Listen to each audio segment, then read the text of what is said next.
The Prep Kickoff Classic on Bally Sports Detroit is brought to you by Family Heating, Cooling, and Electrical. Family, not just the name of our company, but the way we do business. And by your local Toyota dealer. Visit buyatoyota.com. Toyota, let's go places. Some people would argue that it's the best season in the state of Michigan. Not the autumn that's to come, but the football season that is now here.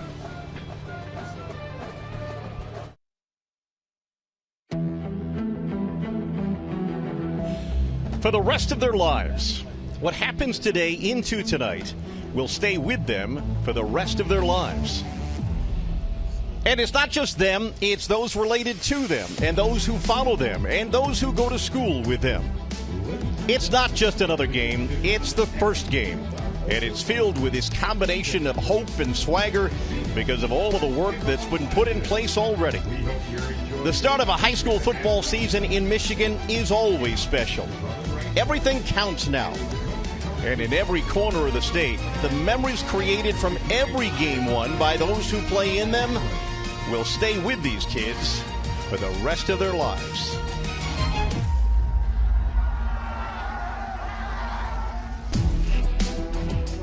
Opening night of the high school football season here at Tom Adams Field on the campus of Wayne State University. It is game 2 of the Zenith Prep Kickoff Classic. I'm Johnny Kane, joined by my partner Devin Gardner. We'll hear from Natalie Kerwin in just a moment.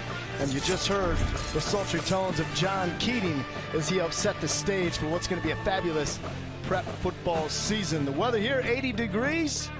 Forecast partly cloudy, partly perfect here on a Thursday night. Let's get down to the third member of our broadcast crew, Natalie Kerwin, for the first time. Natalie. Yeah, thanks, Johnny.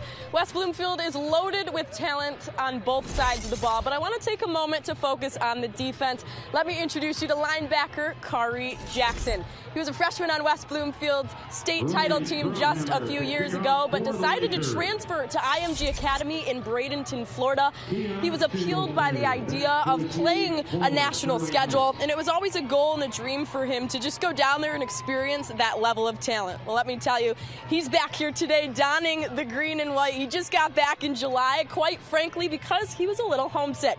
Coach Tyrese Grice tells me the whole team surprised him. He came out of the car. It was a whole celebration. So he's happy to be back here for this first game, and his teammates sure are too. Very good, Natalie. I know West Bloomfield is thrilled to have him back and ready to help them in pursuit of a state championship. We're just about set to kick off. West Bloomfield will do the kicking, and Sterling Heights Stevenson, wearing the navy blue uniforms tonight, will return. Keon Singletary back deep for the Titans of Sterling Heights Stevenson. And we are underway. Singletary fields it at the 10-yard line, gets up past the 20, and that is where Sterling Heights will begin. Well, we talked a little bit about it before this game, and that is that young man at 14 years old is going to be under the bright lights here tonight. A young man who you know well, Devin Gardner. Absolutely. A young man who is excited for this opportunity. Think about this, Johnny. 1 year ago today, he was probably getting ready to play the East Side Raiders or somebody like that in some Little League football game. Nope. Tonight, you will be in a battle with one of the best teams in the state of Michigan in West Bloomfield. It's going to be awesome to watch. Andrew Knight, the young man they call Deuce, wearing number 9. With his first high school football snap, he'll take it out of the shotgun with a 4-receiver set. Knight back to pass. Penalty flag did fly. Overthrew his intended target, being Keon Singletary, the senior. For number 3, Keon Singletary. They're going to get Evan Watson moved right before the ball was snapped, moved back, so they're getting a false start or illegal motion on the offense and start them 5 yards back further. Go ahead, Johnny.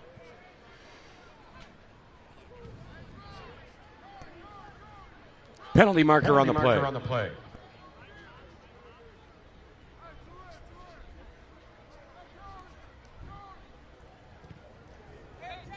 Illegal motion on the offense. Decline. Second down.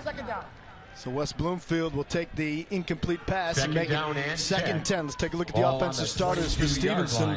Got the big fellas up front, Connor Harrison, Anthony Carriere, Fadi Mika, Kelvy Sela, the big fella at right guard, and Neil Wardia. And then at your skill positions, Delory, Thompson, Singletary, Jenkins, and Watson. This time they'll stack it and hand the football off.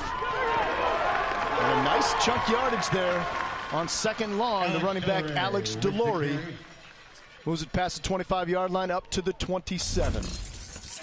What about the defense for West Bloomfield, Devin? I mean, they're littered with talented players that, are going to play at the next level. Brandon Davis Swain, just a junior, but already committed to play football at Notre Dame. When you have a guy like that on your defense, Natalie already talked about Kari Jackson and Lorenzo Williams at cornerback. They said they think they have the best defensive backfield in the state of Michigan.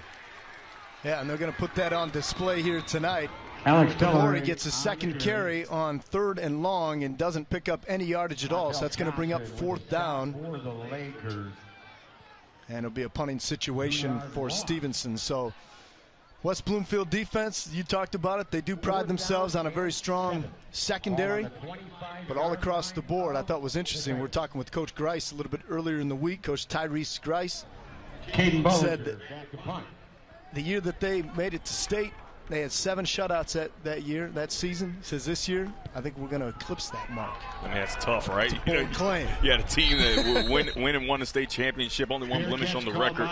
And coming in, he was adamant, this may be the best football team that West Bloomfield has ever had. And we get a chance to see their offense led by the quarterback, Riquez Nance, coming up right now. Yeah, it's going to be interesting to see how this works. I know you talked about him. Last year was his first year as a starter. The biggest part of his growth has been his maturity, and they certainly like what he was able to do. Again, last year threw for more than 1,800 yards, pretty good touchdown-interception ratio, but he'll like to run it a little bit too. So it's that dual-threat quarterback they've got there for West Bloomfield. Yeah, a year ago, Coach Grice said they didn't get a chance to use him as much as they'd like to because he had a bit of a knee injury, then they didn't have really a viable backup behind him. He said this year he's going to be a threat in the running game, and he's improved as a passer. Nance back to pass. He's going to take a shot on 1st down. Overthrows his intended target. He was looking for Samaj Morgan. Looks like a bit of a miscommunication there. You throw kind of a go route. Samaj Morgan, the talented Michigan Wolverine commit, was on a post. And there's Amir Herring. He'll join him at the University of Michigan at the left tackle spot. You saw how much time he had. It's because of a guy like Amir Herring on that blind side. You got to love having a good guy like Amir Herring protecting the blind side. Kenneth Jones III, we expect to see quite a bit of him at the running back position. He's bided his time. There's a look at Herring, number 56 in white. And they fake the handoff. This time swings it out. Samaj Morgan in space. Gets past the first man and up past the 1st down marker. Past midfield, so the Lakers in business as Samaj Morgan makes the first man miss. So Stevenson's defense, they like where they are. Coach Justin Newcomb says, I like our defense. You look at some of these guys that they have coming back, some new positions for them, but they feel like they have better speed this year. Yeah, I mean, it's similar to their offense. This defense only, the top 3 leading tacklers, they're gone, right? And this goes along the whole theme of the Stevenson offense and defense. They're trying to replace a lot of talent. Like you said, they moved a lot of guys around to try to get more speed, especially to deal with this West Bloomfield offense. 1st and 10. Nance back to pass. Has his man and wrapped up immediately, knocked out of bounds. But now he picks up a 1st down. They're going to say 1st down, ball is marked at the 34-yard line. So nice job on the receiving end for West Bloomfield. What you can see is they're using Riquez Nance and his legs and his running ability to their advantage. They're moving him, getting him off the spot, making sure that he's not in one position so that the Stevenson defense can see him and attack. And it's going to make it easier for him to get in the rhythm of the game, especially with these talented wide receivers that he has. There's Jalen Jackson on the reception for West Bloomfield, the senior wide receiver. Back to pass again. Nance had pressure, got rid of it. Morgan went up for it. An incomplete pass. Had Morgan inside the 5-yard line, but really good coverage. Like Kean Singletary, one of the men back for Sterling Heights Stevenson. Yeah, you got one-on-one on the outside against Samaj Morgan. You got to give him a shot, but that's a nice hit put on the quarterback, and it kind of made that throw a little bit errant. I think that Samaj Morgan could have continued to run just a little bit to try to make a play on the ball. It might have broken his route off just a little bit, but again, good coverage. Yeah.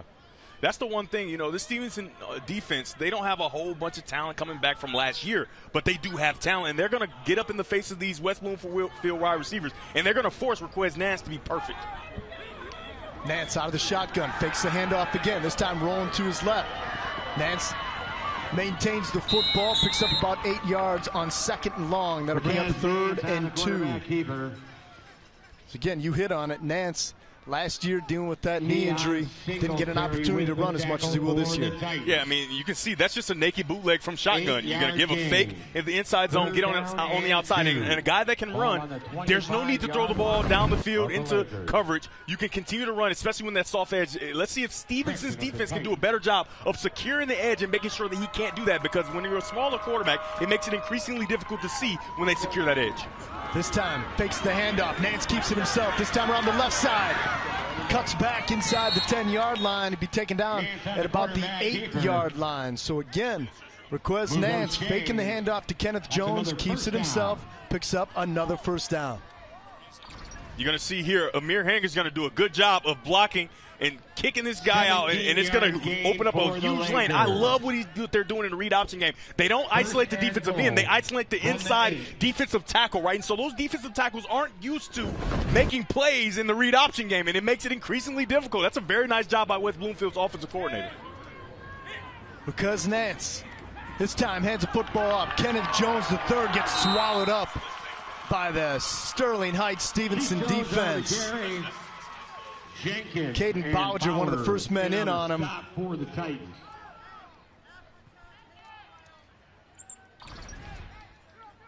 It's a very good job, not even allowing this talented running back to get started. He came into this season, with a lot of pedigree in front of him, and he's finally gotten his opportunity, and that's a nice stop by Stevenson. Yeah, Ty Jenkins came up there and made the stop. 2nd and goal, back to pass. Nance looking left, got his man.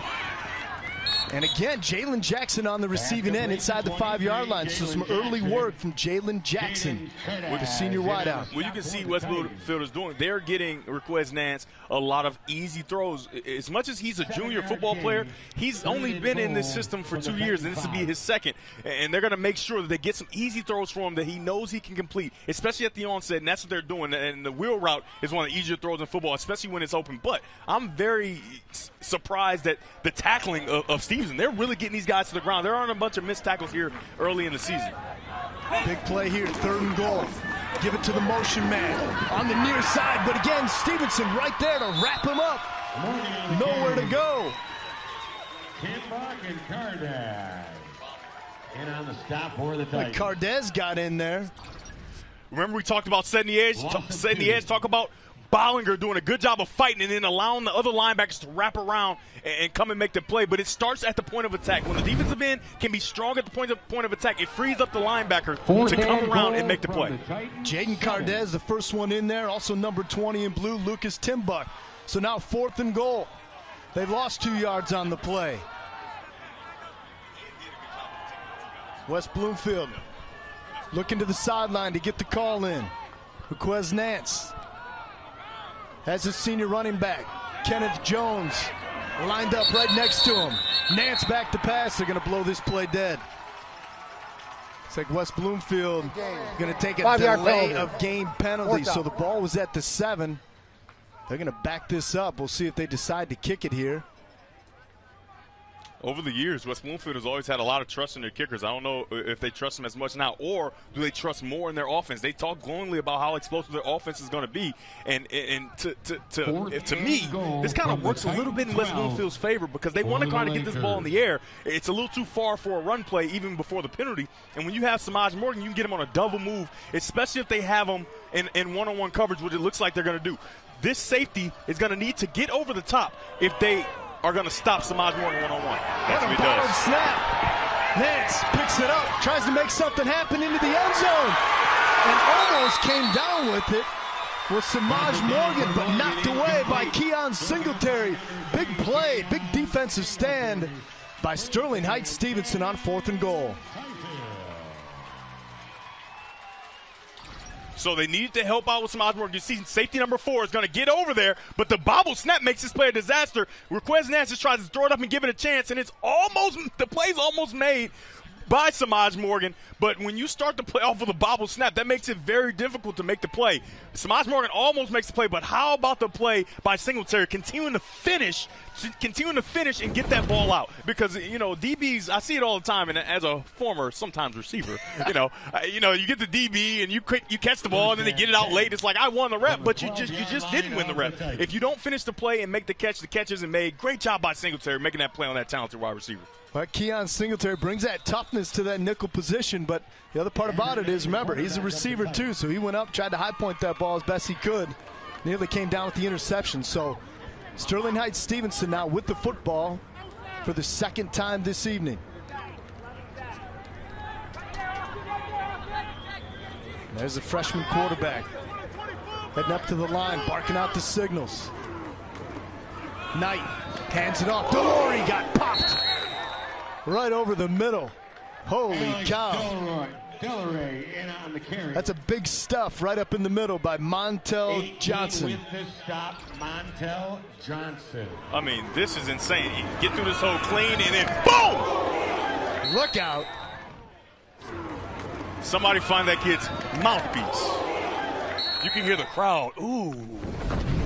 It's a nice hit. I'll tell you what, he came up and filled that gap.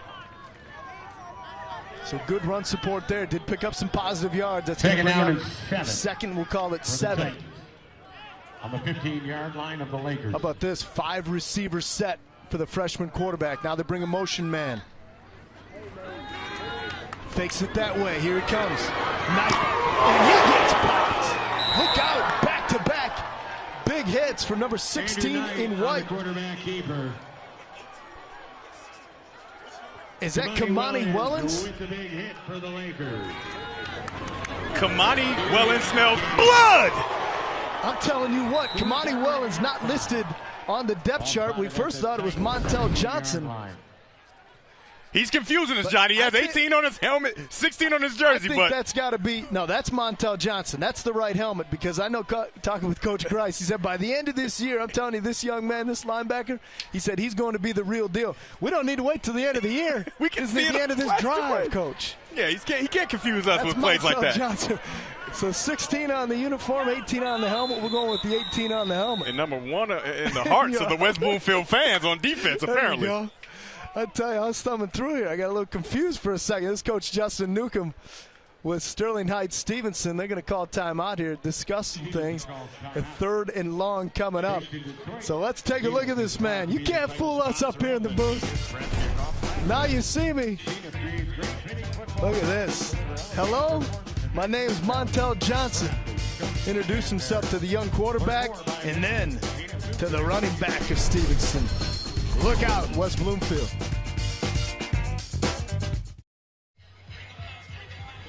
On the left-hand side of your screen is Coach Tyrese Grice, the West Bloomfield Lakers. And on the right, Justin Newcomb, Sterling Heights Stevenson. Both these guys have done a fabulous job with their respective programs. And here we go, week 1. We got a real battle, see where you stand. 3rd and long, obviously a big play here early in this game is Stevenson would like to get a little something going, some positive momentum. There's the handoff. And some positive yardage may not be enough from Alex Delory. He's going to be near the first down sticks. We'll have to see. Looks like he's about a yard short from the line judge. I mean, the way they're able to run the ball and how aggressive these linebackers are throughout this game, they're going to be able to get in some play action situations and drive the ball down the field. I would go for here because when you run the ball, they're getting 3 or 4 yards a pop. And you're in a game where you're not supposed to be in it, right? So stay on the field, give your team a chance, and it looks like that's what Coach Newcomb is going to do. Even on your own 21-yard line, I like it. Without question. Without question, he says. Andrew Knight II, the freshman quarterback, out of the shotgun. Hands it off, and he got stuffed. Delory. West Bloomfield was all over him. Nothing fancy about that handoff, and guess who was in on the tackle? Yeah, I don't like going in the shotgun. I don't like going in the shotgun. It takes the play a little bit longer to develop, right? You got to catch the snap, and then by that time, the linebackers are already in the backfield. Great job by that West Bloomfield linebacker core, but I stand by it. If you can get in some play-action situations, they're extremely aggressive. That ball is going to be able to get over the top. Ball on the Titan, 18. Montel Johnson and Kari Jackson both in there on the stop. So they flipped the field in their favor. The Lakers of West Bloomfield now is going to get the football at the 18-yard line with this offense.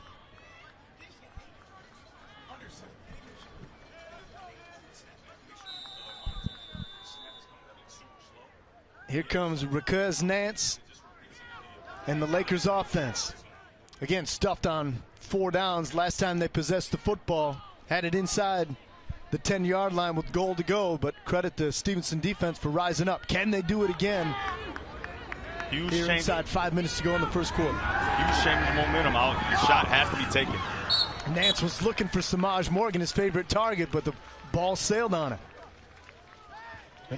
Samaj Morgan, what Coach was telling us a little bit earlier this week, that he might only go 5'10", 5'11", but he's got a great vertical to get up to about 6'3", 6'4", makes you believe it. Yeah, can't go that high. Can't go that high, though. The ball's a little too high. And it looks like higher now. It looks like Raquez Nance is still kind of jittery, right? Not really comfortable, not getting in a position to be successful. His feet are a little too wide when he's letting the ball go. Let's see if he can calm down with some easy throws, maybe get him some runs. This time hands the football off to his senior tailback, Kenneth Jones, who plows ahead. That's going to bring up 3rd and long. Impressed early on, Deb, by what we're seeing from this Stevenson defense. Without question, when you lose your top 3 tacklers and the next guy has about 14 tackles on the season a year ago, you come into the season, you just don't know what you will have. But they're doing a great job of standing tall, especially with this explosive West Bloomfield offense. Nance from shotgun. Play action, still with it, all sorts of time, back in the end zone, knocked away. Fabulous play by Ahmed Harhor, the junior corner, the only member of this defense who did not change position from a year ago. You see the club on his right hand, don't worry about it. Knocks it away to bring up 4th and long. Stevenson does a good job of trapping the corner and taking the bubble screen away. That's the quick throw that Raquez Nance wanted to get to. And so now it becomes a scramble situation. Even though he doesn't run out of the pocket, this is all third play stuff, and a great job of getting that hand in there to make that play by Ahmed Harhor. 4th and goal. Nance rolling to his left. Got blockers, picks up the first, plows ahead. He's right at the pylon. I think he's going to be ruled out at the 1-yard line. How about that play call on 4th and long? I mean, this is a luxury that you have when you have an Amir Herring at the tackle position. He can hook that defensive end, and that edge is extremely soft. And so pass play or not, the quarterback can get on the edge and go make a play on 4th down. They are certainly taking advantage of the Michigan commit, Amir Herring, on that left side. And they are running that side nearly every time down. A little wildcat action here, huh? It's going to be Kenneth Jones. Takes the direct snap, and Kenneth Jones, the 3rd, takes it in for the first score of the West Bloomfield season. Touchdown, Lakers. Kenneth Jones, a senior running back, been waiting for this moment. Now he's got his opportunity. You remember the student body left, student body right, student body up the middle. A wildcat power by the young running back who's trying to make a name for himself. That's a nice drive. You had a couple 3rd down and 4th down conversions, a couple blunders, a missed throw here or there. With that short field, you have to score a touchdown when Stevenson risks going for it on 4th down. They see Jones committed to go to Grand Valley State. Where's number 22? Bobbled kicks. The point after will not go. Will muff the snap a little bit. So the Lakers will settle for a 6-point lead. When we come back, we're going to hear a little bit more about the long legacy of running backs that have come through West Bloomfield. Number 22, the latest in that line.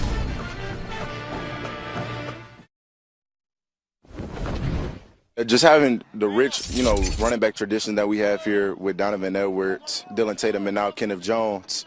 Can't wait to block for him this year. I feel like he's going to have a really big year, and he's going to have a really big day on Thursday. Yeah, you heard tackle Amir Herring. I mean, when talking about West Bloomfield football the last 2 seasons, the first thing that's spoken about is the running back position. Donovan Edwards, you ever heard of him? 2020 Mr. Football, 32 touchdowns, 1,700 rushing yards in his time now at U of M. And Dylan Tatum ran for over 1,000 yards last year with 23 touchdowns now on Michigan State. While they no longer play here, they hand the baton off to the next great running back in Kenneth Jones, who you just saw score that touchdown before the break. Coach Tyrese Grice says he's waited patiently to get touches, and now this season is all about him. He's attempting to be the 3rd straight 1,000-yard rusher at West Bloomfield, and he's committed to Grand Valley State. It's a tall order to be the next starting running back, but by the look of that play, he's looking pretty good. Tell you what, 5'9", 205 pounds, Natalie, he's stocky. His coach says he thinks like a running back, runs like a running back. He did run like a running back on that last play. That's what I'm saying. Especially when he's untouched. Very good. That offensive line is doing a great job. He's got a good, thick lower half, right? He says he likes to compare his running style to that of Saquon Barkley of the Giants. It's a tall order. That's a tall order, but I like it. Order. Confidence is high from Kenneth Jones as he has the Lakers of West Bloomfield with an early 6-0 lead. 4 minutes gone by, or 4 minutes left here in the opening quarter. So Stevenson going to get pretty good starting field position, about the 35-yard line. So what Stevenson can come back with here. I will say this about the young freshman. Took a big hit. Sometimes you know this better than anybody because you played the position. He got walloped by Montel Johnson there on their second offensive series, and that might have just settled, either knocked some cobwebs loose or settled them in. Yeah, when I talked to him before the game, I said, what is something that you might be nervous about? A freshman coming in this atmosphere. He said, that first hit. I just want to get that first hit out of the way. And I don't know if he knew it was going to be like that, but that first hit, he got it for sure, so he should be settled in and ready to go. Be careful what you wish for, young man. Andrew Knight II got lit up, but there he is, right back in there. Again, not the biggest kid in the world, but a ton of talent. Again, his first game of what could be a 4-year prolific career at Stevenson. Back to pass, quick release, over the middle, got his man. Look out, Caden Ballinger, inside the 10, Ballinger, hang on, got to the goal line, is he in? Oh, they're going to say down at the half-yard line. The freshman to junior, Caden Ballinger, rumbling down near the goal line, first down, Stevenson. Johnny, we just talked about it, just need to get your feet wet, get a nice hit on you, and now you've submitted yourself in this football game. Welcome to the show, Deuce Knight. How about that? Look at Ballinger. The look on his face says it all. Another look. He's grinding. Trying to get to the end zone just a little bit short. Maybe if we had replay, we might be able to see he was in. But guess what? I thought he 1 was yard there. line. I thought he might have gotten in, but a great job of Jameer Benjamin, the junior cornerback for West Bloomfield, to run him down. But just like that, how do you answer? And now they go back to the shotgun set here. Knight, Delory, second effort. He's in for 6. We got a tie ball game. 1 yard into the end zone. Touchdown, Titans. So Alex Delory, who on the last possession was stuffed on 4th and short, this time with the second effort, plunges across the goal line. We got a tie ball game. Very good job of the vision, getting into the line of scrimmage and then bouncing outside and seeing space. You can see those linebackers are all collapsing down the middle of the offensive line. So when you get inside, you can get outside quickly. He gets in the end zone. Yeah, by the time Adrian Epps got to him, he was already into the yellow end zone. And now Ballinger, hope he caught his breath because he's going to have to try the point after here.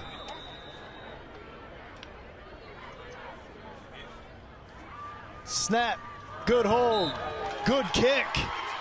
Sterling Heights Stevenson answers back. They take a 7-6 lead. Knight's fired up. There he is to greet Caden Ballinger and the rest of the boys. That's an impressive drive, an impressive answer, Devin Gardner. Without question, we talked about it. On paper, this game looked a lot different than what people are seeing on the screen right now. I'm just telling you, nobody thought that Stevenson would be up going here early in the first quarter in the beginning of this game, and that's a very good response after the very tough decision to go for it on 4th. You give West Bloomfield a short field, they punch it in, but then you go down and a young 14-year-old quarterback drives the ball down the field, and it happened on the possession after you saw this. You get that. You get the helmet jarring, the pads are loose, and then on the very next possession, a dart right over the middle to put his team in scoring position. Unbelievable effort. And the pursuit was on from the Lakers secondary. They did bring him down inside the half-yard line, and there's a young man. You've earned it. Take a knee. I mean, he said he just needed to take a hit. He took it. And like we talked about, I don't think he thought it was going to be like that. You almost took it to the house. Oh, my goodness. Look at that fresh face. That's big time. You always love to see those young faces. You don't get to see it too much because not too many 14-year-olds get an opportunity on varsity, but not even a stitch of hair with his little brother on the side congratulating him. Look at this. That's good stuff. This is what high school athletics is all about. The whole we versus me. These guys believe in it. This guy's got an opportunity. We'll explain the entire story to you a little bit later, but here's a young man who came into the program and wowed the coaches to get an opportunity to start as a freshman. Again, that doesn't happen in a lot of programs, especially a newcomer coming in, but he's got that much talent. You've worked with this young man, and sky's the limit. Look at that smile. Man, still got the braces. I remember when I was 14 and I'm playing against Catholic Central with the brace. Wear your retainer. That's extremely important. When he watches this back, wear your retainer. I know all about it. I'm sure Johnny does as well, but having those braces and just, like you said, the fresh face and a fresh opportunity here at Tom Adams Field. That's exciting. Samaj Morgan, speaking of exciting, makes the first man miss on the kick return, but he's going to, no! Broke contain. Samaj Morgan, look out. He's got a convoy. Morgan cuts back to the inside, back to the outside. Morgan inside the 15-yard line. Look out. They call him Jukebox because he's got all the moves. The senior Samaj Morgan said, hey, freshman, I see your pass, but I put my time in, and I raise you an outstanding return. We get the catch here, and he's just moseying along, and okay, I'll make you miss, and then you, and you think you got me, and I'm out of there. He's gone. Unreal. He's gone and moving. How does he get out of this? But when you see a kid that's going to the University of Michigan at the wide receiver position, and you're not the biggest guy in the world, you wonder, what's so special about him that gives him the opportunity to play at that level? Well, you just saw it right there on your screen. Coach Grice says at practice, they try to treat the practices just like game situation. He says he makes a lot of these Division I recruits on defense look silly from time to time. Quick hitch to the outside. Bloomfield in for the touchdown. How about that for the quick hitter? They come right back. Request Nance to Dante Pippen, and Pippen makes a man miss and gets in for 6. You can see the West Bloomfield speed on full display, the lateral speed. Get this ball out wide and allow your players to go to work, and that's what they do. Very nice job. Just get the edge, right? Get on the outside, stiff arm there, and beat everybody to the pylon. Dante Pippen able to shed the tackle of Ahmed Harhor, one of the better tacklers for Stevenson. And just like that, West Bloomfield, I feel like this last minute of game clock, we've now had 3 touchdowns. It's been complete jubilation on both sides. Good night. And they're going to go for 2. Nance keeps it himself. Nance ducks his shoulder, comes in and plunges across. It's going to be a 14-7. They're going to say yes. On the quarterback keeper. Woo. In the end zone for 2. Take a breath, Dante Pippen. Nice job running after the catch. Here it is. The run, the juke, the shimmy, the shake, and the edge up the sideline for Samaj Morgan. And then the bubble screen, Dante Pippen Jr. No relation.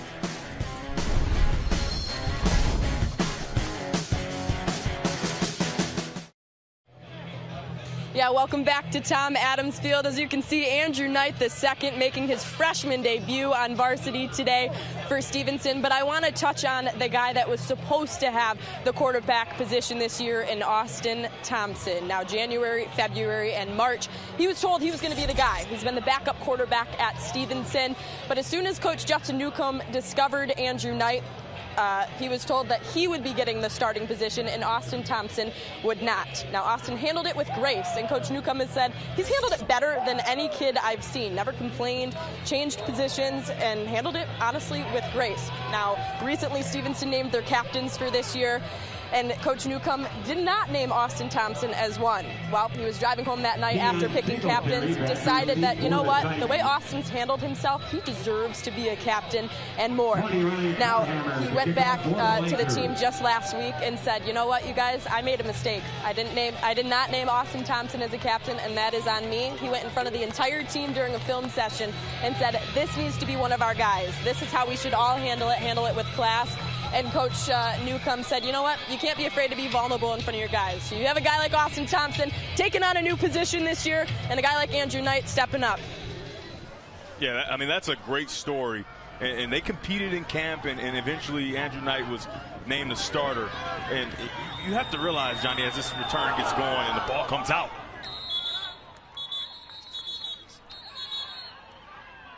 take a look at it here. Flag comes in late. We'll finish the story in 1 second. I think Stevenson came away with the football. I did hear a whistle. Seemed like a whistle might have come in before the ball came loose, if it indeed did. Recovered the fumble. But a flag did come in late. We'll sort it out. Zebra's sorting things out, talking it out, seeing what's going on. I think they got it.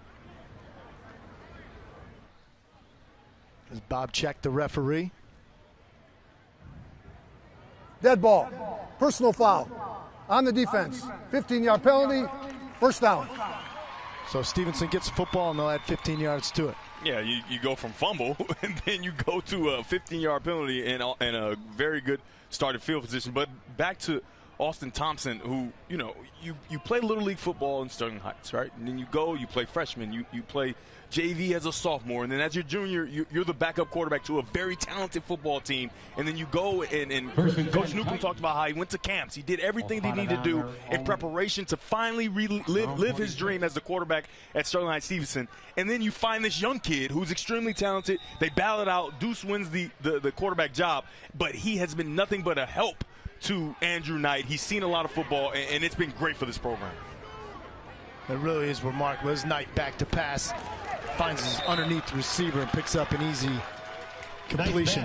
I've thought about that story even like with myself, like how would I have handled that at 17, 18 years old? If I thought, okay, I'm going in my senior year, I'm going to be the quarterback, and all of a sudden coach said, hey, I know you've been putting the time in, but we're going to go in a different direction. I don't know how I would have handled it, to be honest with you. I don't know how I would have done it. The fact that he's done it speaks to Austin Thompson's character, and it speaks to the character, obviously, of Andrew Knight, getting an opportunity and embracing the coaching and the help that he's gotten along the way from a guy like Austin Thompson, who's played the position. A pretty special thing they've got going there. And again, I think at the end of the day, both those guys are going to get to be on the field a lot, as Thompson will play a little bit of that H-back, fullback position, and obviously Knight will lead this offense. But, hey, if you're winning and you're playing a team sport, it's all good. It's all good. It's all good. And they got another short 3rd and 1. Let's see if they go. I go under center. You saw, so that you see the quarterback is signaling for a time. The time is running out. The referee's going to rewind the clock.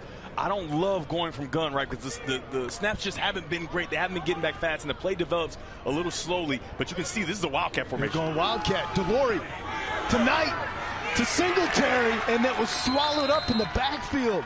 West Bloomfield was all over it. Adrian Epps, the senior safety, came up and made the stop. 3 different Stevenson football players touched it, but not fooled was Adrian Epps. Stevenson just hasn't been successful running laterally, and this is a lateral play. It's a kind of trickery play, but it's laterally. The speed of West Bloomfield is just too much, and they've been served a lot better going right at them, and on this punt, I'm sorry to just stop that statement, but they better not kick this football to Samaj Morgan. He is back deep. This ball has to be kicked way left. You saw the pursuit from Kari Jackson that got there to blow up that play, and Adrian Epps right there as well. Guess who they kicked it to? Samaj Morgan inside the 5, surveying, working his way. He's going to run out of real estate. And taken out of bounds. Punt taken by Morgan. Just at about the 12-yard line, maybe. I'm just going to tell you, Coach Newcomb is not happy about that. I'm telling you, he did not tell them to kick the ball to their best returner, especially after what he did in the return game a drive ago, if you want to call it that. You got to try to kick this ball away from him and allow someone else on that return team to make a play. Do not give their best player the football. Make him earn it. Well, they were able to flip the field successfully here. 7-yard return. So now you're going to force West Bloomfield. We know they've got the horses to do it. Go the length of the field. Only 18 seconds remain here in the opening quarter, according to the game clock here at the stadium. We've got 26 on the monitor. Another little bubble screen pass out to the side. There's Pippen. Pippen with room. Uh-oh. Dante Pippen. Look out. 10, 5, touchdown. West Bloomfield. Back-to-back receiving touchdowns from Dante Pippen, the senior wideout. And West Bloomfield, just like that, punches Stevenson in the mouth. 1, 2, 3, 4. 1, 2, 3. It's only 3 guys over there for the Stevenson defense, and the guy that they're tasked with making the play is in the middle of the field. Number 4, he makes a terrible angle, and now it's off to the races and to the end zone. Football, holistically, is a lot about numbers. Do you have the numbers? And if you don't have the numbers, this is what you're going to see. The back of number 7's jersey. Dante Pippen. Man, is he having a day. Yeah, late getting over. He talked about it was a free safety. Tyler White came in a little bit of a shallow angle, and by that time, Tyler White got the edge. Dante Pippen had gotten the edge and put on the afterburners. I think it's unofficial, an 88-yard touchdown strike. Yeah, I mean, I'm no fool and I'm no scientist, but I know some things, and 4 is more than 3. You got 4 guys over there. You have an advantage, especially if that 4th guy is coming from the middle of the field. It's a numbers game. Nance keeps it himself. Keeps the feet churning up near the goal line. Is he in? They're going to say no. So Bloomfield will have to stick to a 20-7 lead as Dante Pippen gets plenty of congratulations there over on the sideline. Those extra points are extremely important as we take another look at Dante Pippen just running that 200-meter dash up the sideline. I want to know his time. You know what I mean? Because he is gone to the end zone, and that's the beauty about football. You take one bad angle, and it could be a house call, and Dante Pippen Jr. makes them pay. This kid can play a little bit, and again, has tons of speed on the outside. Again, West Bloomfield came into this game feeling like their wide receiver core, they were going to be able to exploit some things in Stevenson's secondary. Stevenson felt like they had good secondary, but again, as far as speed in their secondary, but again, as you talk about it, in situations like that, it's a sheer numbers game. And a little too easy. I thought Stevenson played a heck of a first quarter. Yeah, of course. Up here until the end, and now all of a sudden you look up and say, wait a minute, how are we down 2 scores? Yeah, it almost feels like 2 plays, right? 2 plays where the kickoff return, a huge return after a touchdown drive for Sterling Stevenson, and then that big play, 1-play drive. So the one thing you haven't seen from West Bloomfield's offense is driving the field. So the question is, from here on out, can Stevenson force Riquez Nance to make good decisions over and over again, convert on 3rd downs, and limit the big plays? And I think that'll help them in this game. Yeah, it was one of the keys coming in. Newcomb said, hey, we want to see make sure we'll give them those 5-yard hitch routes. We'll give them 5, 6, 7 yards of reception. You want to nickel and dime it down the field, okay, but stay away from the big play. Stevenson going to get pretty good starting field position up beyond the 30-yard line, up the 33-yard line, as Ty Jenkins was the up man for the Titans. But right now, it is West Bloomfield who is taking control of this game, laying licks. They lead it 20-7.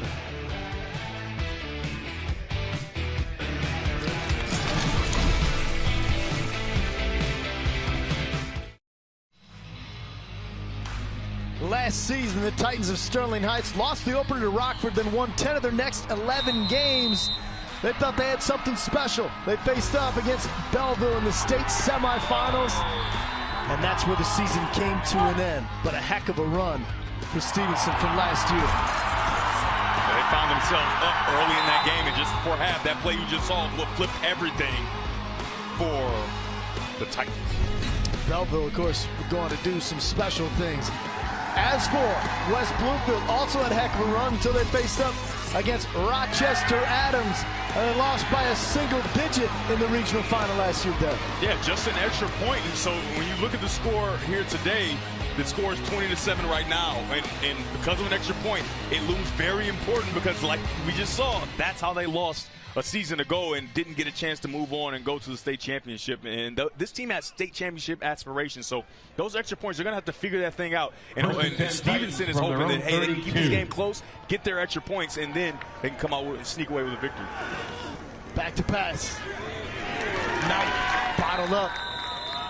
And it's going to be a loss of Andrew Knight is on the plays. Andrew Knight got swallowed up by that West Bloomfield defense. There he is. Montel Johnson. And also number 54, Jeremiah Smith. I saw them working on this in practice. They try to slow play the bubble screen, fake the bubble screen, and then sneak the receiver down the middle. But West Bloomfield was all over with their back end. Robert Harris also went on the stop for West Bloomfield. 2nd and 11. Again, Knight out of the shotgun. How does the freshman respond for the Titans? Already 4 tackles for loss by that West Bloomfield defense.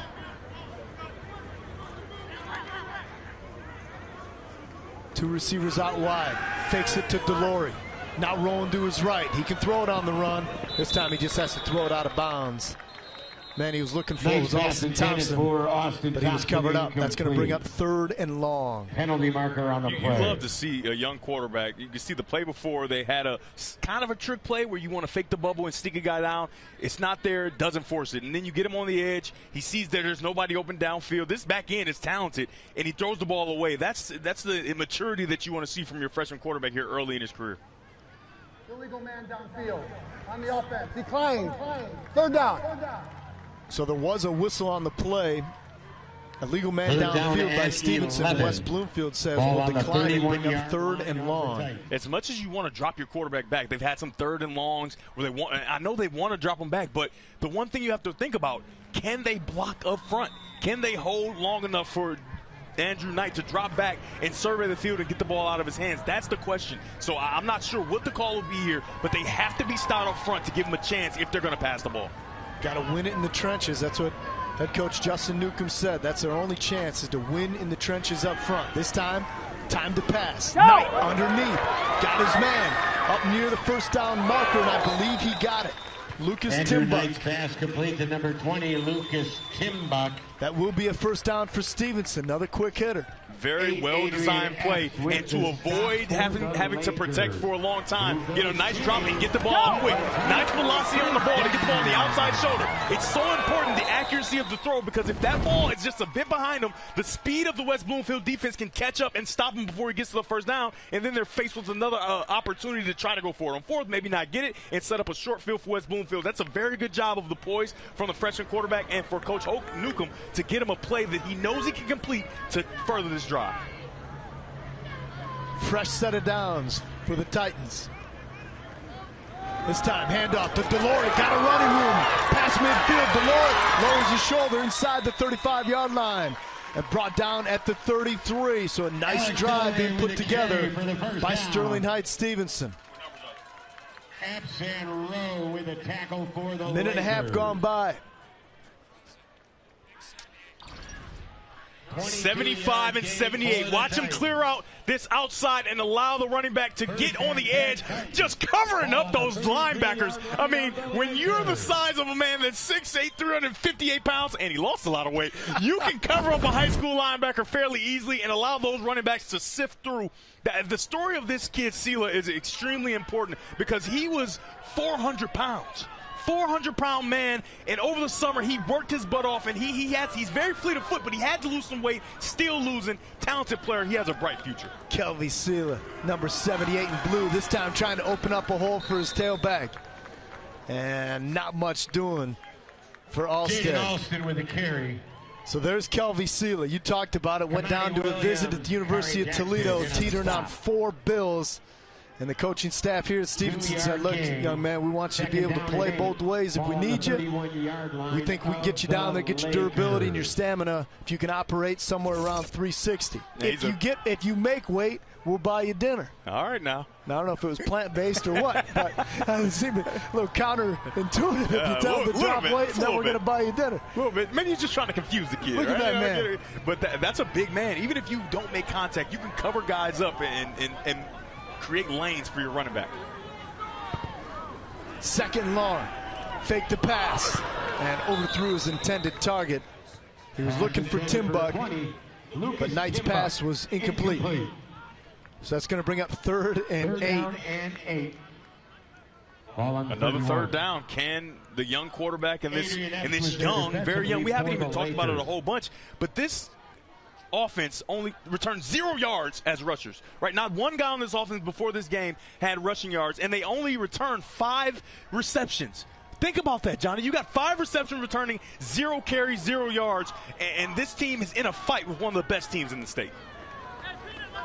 Alex DeLore is his running back behind him. They bring a motion man. Now he gets set. They're going to go 4 receiver set. And I believe Stevenson's going to want to talk this one over. So Coach Newcomb saw with that motion what West Bloomfield was going to be in, and they're committed to that man-to-man defense. They said that they believe they have the best secondary in the state of Michigan. So I'm sure that Coach Newcomb called this timeout because this is a big 3rd down. It feels that way, right, Johnny? And he wants to get a play that he knows for sure is going to work against man-to-man defense, and he knows for sure that his quarterback is comfortable with. Yeah, Stevenson led this game 7-6, remember, and now 14 unanswered by West Bloomfield. Hey, join us every Friday night this fall. It's Football Fridays Overtime, powered by State Champs.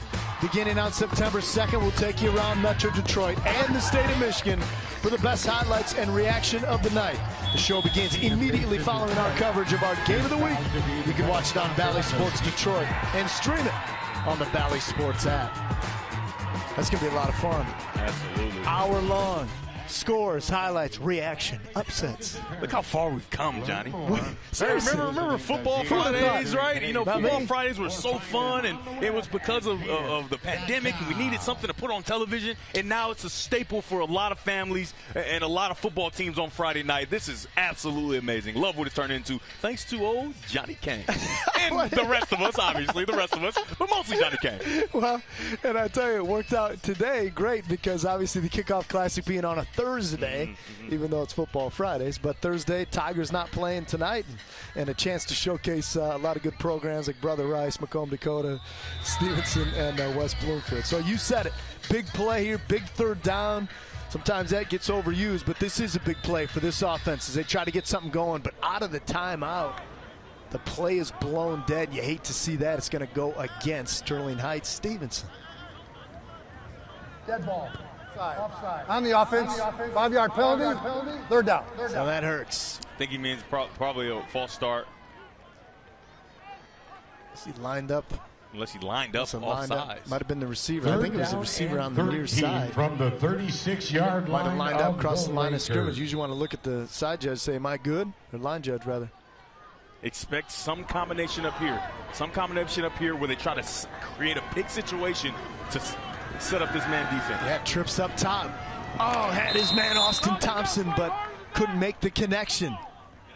Knight was looking for Thompson. Looked like he might have thrown it a little bit behind him.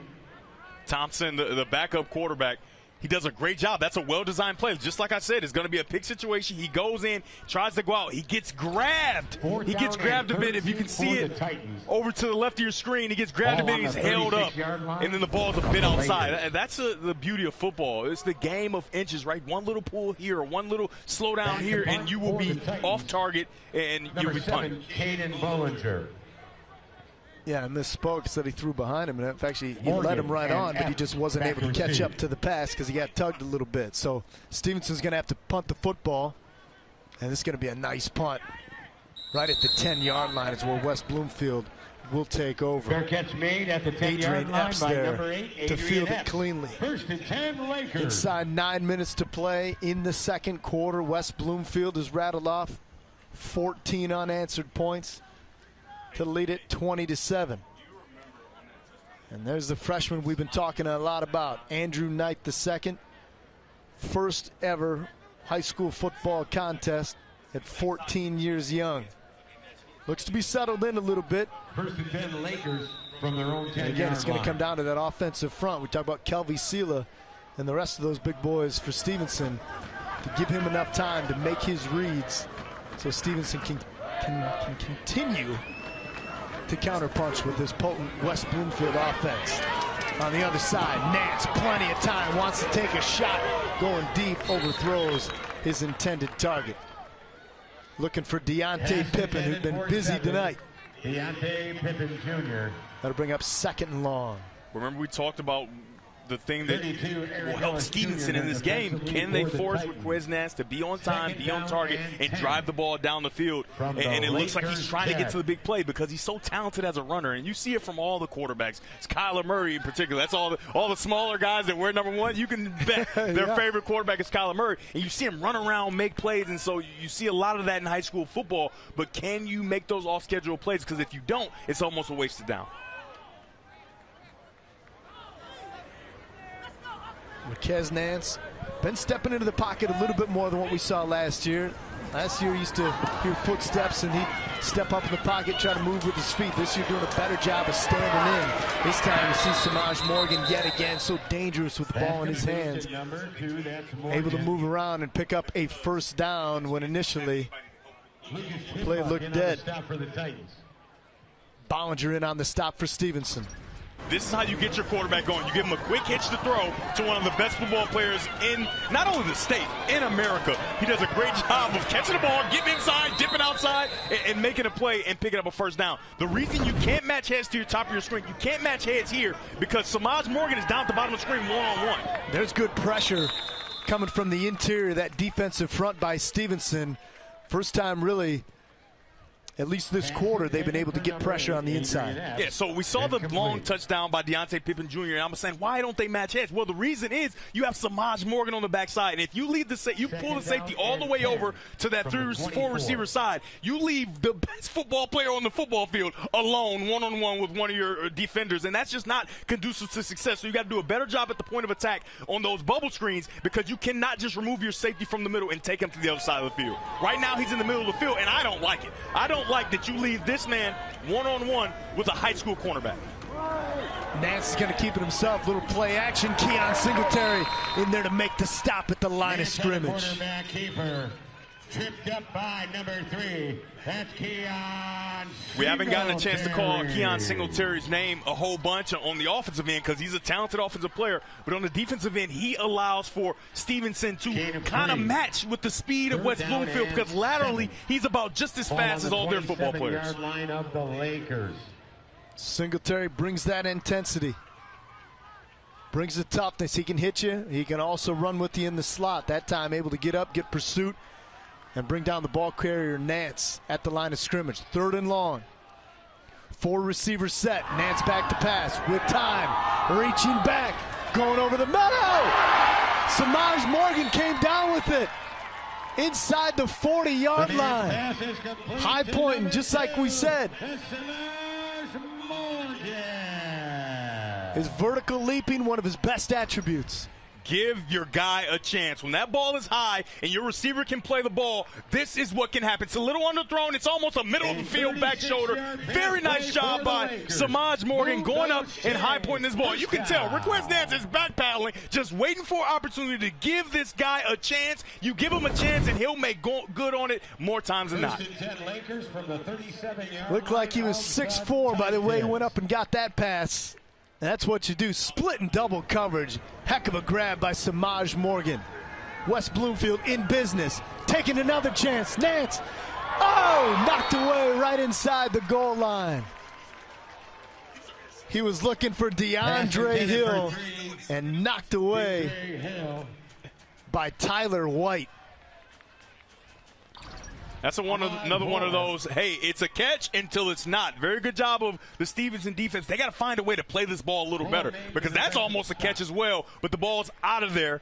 Very nice job by that defense, but you can see this West Bloomfield team is extremely talented, and if you don't start making them pay on these lollipops essentially that are being thrown up, they are going to be able to do it, and they're going to do it often, and it's going to burn.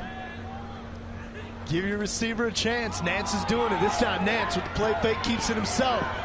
And brought down inside the 30-yard line. Good job by Timbuk in pursuit. Nance on the quarterback keeper. And Caden Bollinger also in there to wrap him up.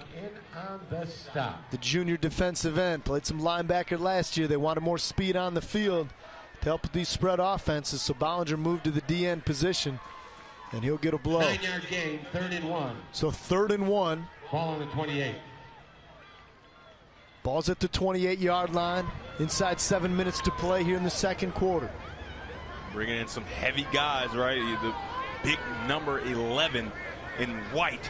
Brandon Davis Swain, primarily a defensive player, coming in to add some bulk for this short yardage play. Kenneth Jones III, wrapped up immediately by Timbuk. So on 3rd and short, they're going to lose maybe 2 yards on the play, at least 1 yard. That's going to bring up 4th down. Johnny, I don't completely understand it. You run a slow developing play when you need just a yard, and you kind of sit in the backfield. And this, like we talked about with Coach Newcomb, he was smart. He said, listen, we cannot contest with these speed offenses with the way we are built currently. So he moved some pieces around, and he's got speed on his defense now. And you saw it right there on display as West Bloomfield sets up for this 4th down. Yeah, Kenneth Jones, a talented enough running back. You just turn around and give it right to him. See what they do here. Wildcat that they scored a touchdown on with Kenneth Jones taking a snap. Jones, this time, straight ahead. That's what he does. Jones keeps the feet moving. Again, he's got tree trunks for thighs. Again, likes to compare his running style to Saquon Barkley of the Giants. He says, that's a 1st down for us out of the Wildcat. Jones rushed for 500 yards a year ago, and now is the primary ball carrier, getting an opportunity to shine. With the tackle, 4-yard gain. So ball at the 25-yard line. Amir Herring, the talented left tackle there. Looks like he's you see anything there? A little shaken up. He's bending over, grimacing, and he's taking a little while to get down in his stance. Keep our eye on that. Number 56 in white. Nance rolling to his right. Got a wide open man. Samaj Morgan. Morgan makes the first man miss. Now corralled and out at the 14-yard line. That's going to be another 1st down. West Bloomfield in business. Inside 5 minutes to play now in the second quarter. This is that slow, methodical drive, aided by a big play by Samaj Morgan down the middle. But this slow, methodical drive, it's something that can break the wheel of a team. And Rick Wes Nance is doing a great job of protecting the ball and getting it to his playmakers' hands quickly.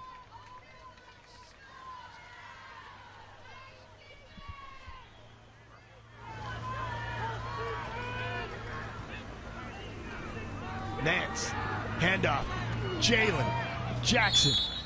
Out the right side, inside the 10-yard line. 23, Jalen and that'll stop the clock. On the carry for Tyler White. Tyler White in on the stop for Stevenson. A touchdown right here from West Bloomfield would really do wonders for their confidence, and more importantly for Stevenson's confidence as they head into the halftime locker room. They've been trying to stand toe-to-toe. Big 6'8", KOV Sela. 358 pounds. They brought him in. He's in the middle right there. There he is. Try to be a run stopper. Yeah, to try to stop for those inside runs. So I would expect that West Bloomfield will not run up the middle. They'll continue to go on the outside and try to beat the Stevenson defense to the edge. Sela playing both ways. Nance over the middle looking for Samaj Morgan. Good job in the secondary by Eric Ellis Jr. Pass intended for 2. That's Morgan. That's going to bring up 3rd down. Eric Ellis Jr. breaks up the play for the That's an assignment you got to have a lot of confidence. Isolated on your own, on an island against Samaj Morgan, and Ellis Jr. held his ground. Yeah, you just don't see Samaj Morgan losing those reps, you know what I mean? And that's a drop that's going to go on his record. But West Bloomfield goes back to their bread and butter, this Wildcat with the big fellas, right? You see all those linebackers. Those are guys that play linebacker. Absolutely. Montel Johnson in there. Ready to clear the way Kari Jackson in there. And Kenneth Jones, they're going to call timeout on 3rd and 3. They got the jumbo package in there. Some heavy hitters on 3rd and short. We're going to take a short timeout. Back after this.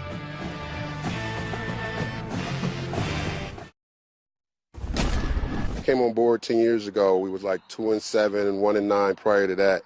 And we brought some good coaches in. I think the key to our program is our coaching staff. We have Justin Ivey is our D-line coach, been here for 10 years.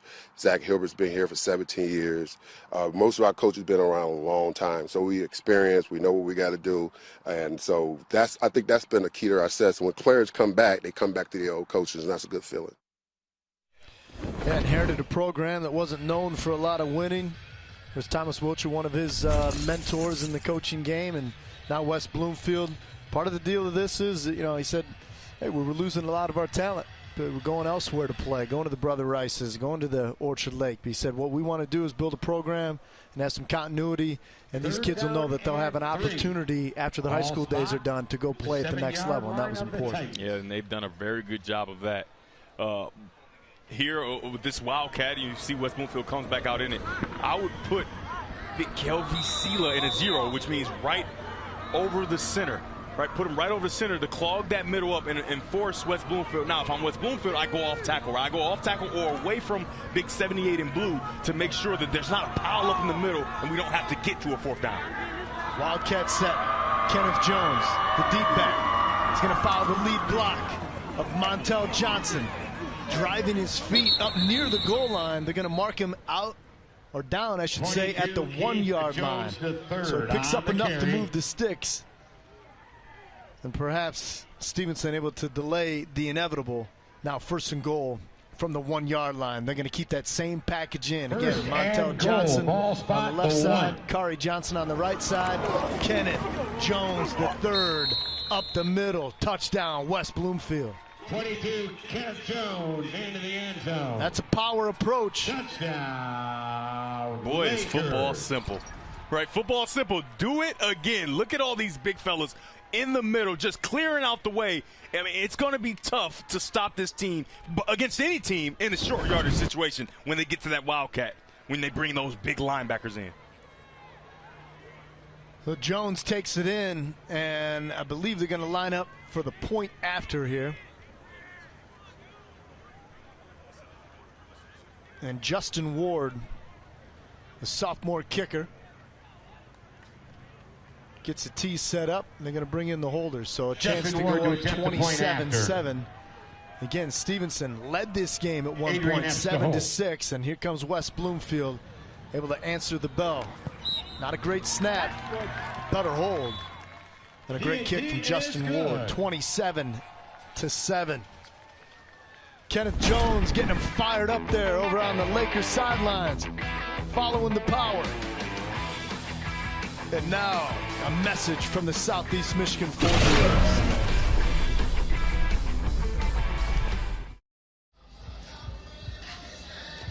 This special presentation of the Prep Kickoff Classic on Bally Sports is presented by the Southeast Michigan Ford dealers. 27-7 now, West Bloomfield over Sterling Heights. Stevenson, John Keating back with you. It's true in football as it's true in life sometimes. Step one to finding any success is having some belief in yourself.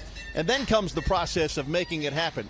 Samaj Morgan of West Bloomfield certainly doesn't lack for belief. He's a U of M commit who carries with him some swagger.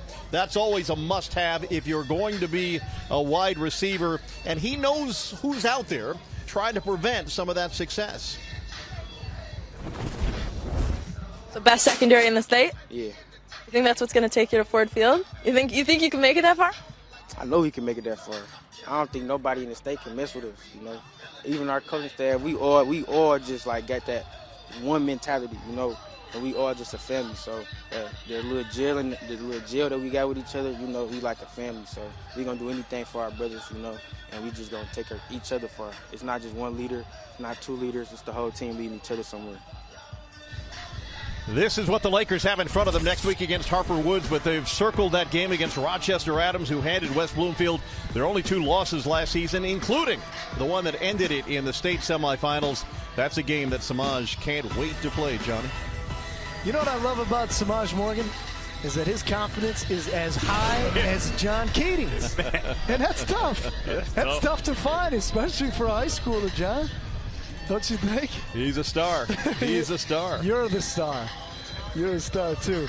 Yeah, he's a lot of fun to watch. Does not lack for confidence at all. And, you know, when you grow up and you're not the biggest guy, right? He's not the biggest guy. He plays like he's 6 feet 5 inches tall. He's only 5'10", you know, and that might be being generous, but he plays like a man possessed, and that confidence is a beautiful thing to watch for a young player.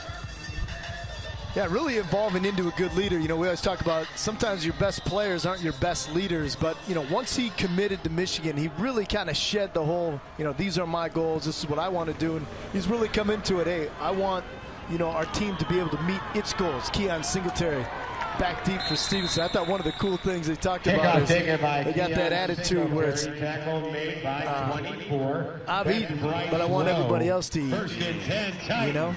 And so he's done his part. He's got his, you know, the scholarship locked up, and then you start looking at it from a little bit different viewpoint of, hey, I want us to reach our team goals, and Samaj Morgan a big part of the team goals that are laid out for West Bloomfield. You know, right Johnny, now, Stevenson's goal is they got to answer back. Got to answer. And talk about, you know, I've eaten, I want everybody else to eat. When I was eating my pizza earlier, I thought about you, Johnny. I said, I'm eating, but I want Johnny to eat. He's a great teammate. I'm just a great teammate. What's halftime? Isn't that a great line, though? I've eaten, I want everybody else to eat. Well, 4:05 remaining here in the second quarter. The young quarterback, Andrew Knight II, trying to lead another scoring drive as they try to keep up with this West Bloomfield offense. Coach Newcomb said what we don't want to do is get into some type of shootout where we got to score 40 points. Right now it is trending that way. Tough running from Alex Delory. He picks up a couple of yards with the second effort. They've really got something with Alex Delory. He is not getting taken down by one person. He is driving those legs, picking up tough yards. He's had some explosive runs here to start this game. What I want to see is play action. Right? These linebackers are fast flow to the ball. Delory's running the ball well, so they are aware of him. Give a play action, and in this man-to-man defense, if one safety gets caught looking in the backfield, you have a big play down the field. Let's see if they don't get to that at some point. Delory's been in almost every offensive snap. We did see one touch from Jaden Alston, the freshman running back, but it's been pretty much Alex Delory's night. Triple receivers at the top of the screen. Knight working that way. A little bit of pressure comes, he just has to throw it away. That's going to bring up 3rd and long. Pass intended for 11, Austin Thompson. So Bloomfield's been spying Knight. 3rd down. They want to make sure.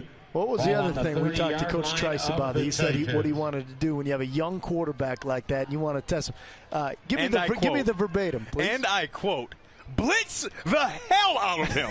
That's what he wants to do. You can see Coach Grice on the screen right there. He said, hey, this young guy's going to have to prove to us and the rest of the world that he is prepared for this moment, for this opportunity. And the West Bloomfield defense has done a great job, and that's why those linebackers are so aggressive, so fast flow. They are fine with giving up a play or two, but they want to make this young guy prove that he belongs. 3rd and 8. Approaching 3 minutes to play here before the half. Game 2 of our kickoff classic doubleheader. Knight back to pass. Looking deeper. Singletary went up with the left hand. Couldn't bring it down.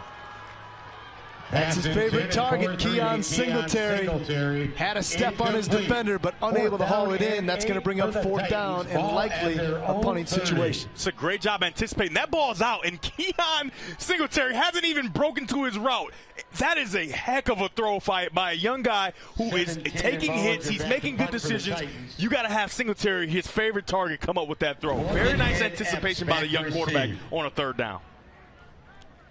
Remember, Singletary missed a lot of last year with that shoulder injury, was able to come back for the playoff run.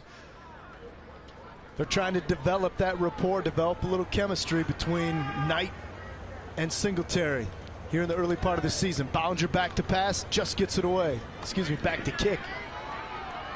And Bloomfield wrapped up the 31-yard line. Adrian Epps, the return man, not much room to move. Epps is tackled by number 8. That's Alex Adillere. Bloomfield will get the football once again. Hey, Battle of the Fans is a chance for your high school to be crowned the best Football Fridays fan base. You can vote now in the weekly poll on the Bally Sports Detroit Twitter page. The winning school gets bragging rights and more. Poll closes Monday. Bally Sports Detroit Football Fridays presented by your Southeast Michigan Ford dealers. I'll tell you about it, Dev. When I was in high school, we thought we got after it in the student sections, but they really get after it nowadays. I didn't get a chance to get in the student section. I always wanted to. 5 receivers set, and Nance keeps it himself. Loses a shoe along the way, but picks up a first down. A game of numbers.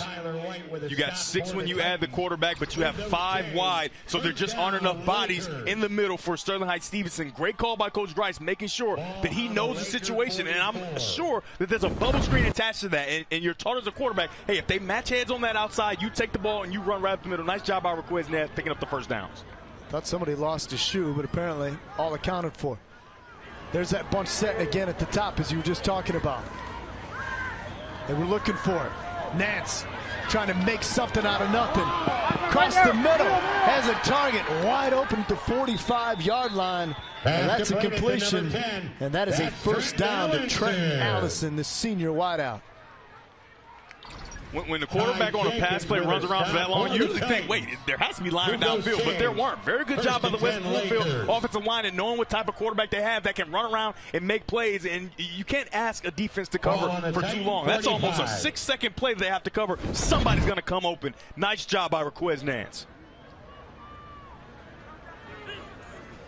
1st and 10 from the 45. Pressure. Nance steps up in the pocket. Gets past Tim Buck. And down at the 32-yard line. Nance, quite an athlete again with that fresh knee. Last year, bothered by it a little bit, but now you can see just how dangerous he is. If you smell a delicious smell in the air, that's not an oven. That's a little shake and bake from Requez Nance. I mean, he's caught dead to rights. He's moving around, doing his thing, and he is. You know, Coach Grice talked about in practice how Samaj Morgan sometimes makes all those Division I players look silly. Requez Nance, I can't imagine that he's not doing the same thing a bit with the moves that he's showing tonight. Dual threat for number 1. Inside 2 minutes to play before the half. West Bloomfield looking for more. They bring motion. They hand it off on the jet sweep down to the 30-yard line. Jameer Benjamin, the ball carrier. Carry for the Lakers. Picks up a couple of yards. It's a nice job of Keon Singletary setting the edge. Getting on the edge and making sure he closes it down and being stout and keeping that gain to a minimal gain. That's what West Bloomfield is really good at. That's what they want to do. That lateral speed is something that is going to kill a lot of high school defenses. And Sterling Heights Stevenson is doing an okay job finding a way to seal the edge. But when they don't seal the edge, they get burned.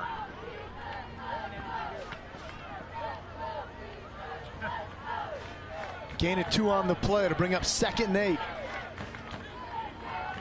Nance again steps up in the pocket, now directing traffic. Nance going downfield. Samaj Morgan inside the 10-yard line. He'll be knocked out at the 8-yard line.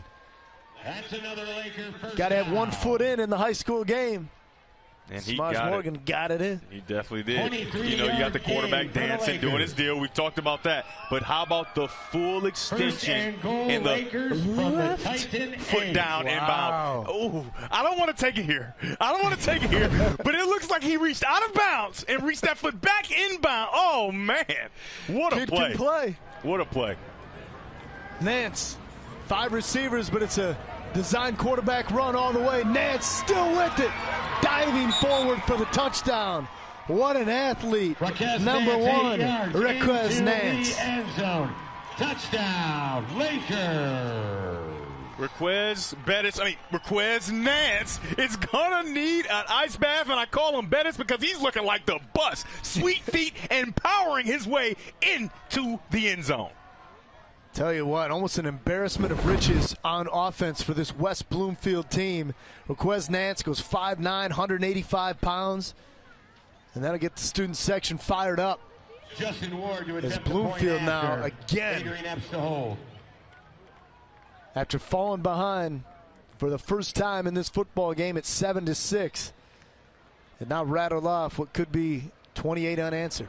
Coach Grice talked about Requez Nance a year ago not being able to use his legs as much because of the knee injury and the inability for them to have a viable backup. You can see today that they are committed to allowing him to use his legs to break the game. He's doing a good job. But how about this catch? Reaching out of bounds. Come here and put that foot back in bounds.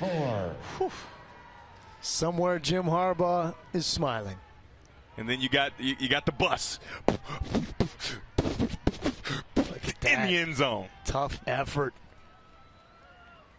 And holding on for dear life was Justin Robinson, able to wrap him up, but again, just able to plow across the goal line. Requez Nance isn't the biggest guy, but he is powerful. And we talked about the legs of their running back, Kenneth Jones. Requez Nance is no small man in that area as well. He is very stout and built to run through defenders, especially at the high school level. Now a message from the Southeast Michigan Ford dealers. Returning AZ Plant lessees can order an F-150 today and lease it for $299 a month for 24 months. Only at your Southeast Michigan Ford dealers. Think Ford first. Well, one of the biggest strengths for this Lakers team, the offense. Again, 9 players on offense returning, including the quarterback, Requez Nance, we saw. All the receivers are back, and then 4 offensive linemen. That experience, I think we're starting to see now. First quarter, maybe a little rusty, first game of the season. That comes to be expected.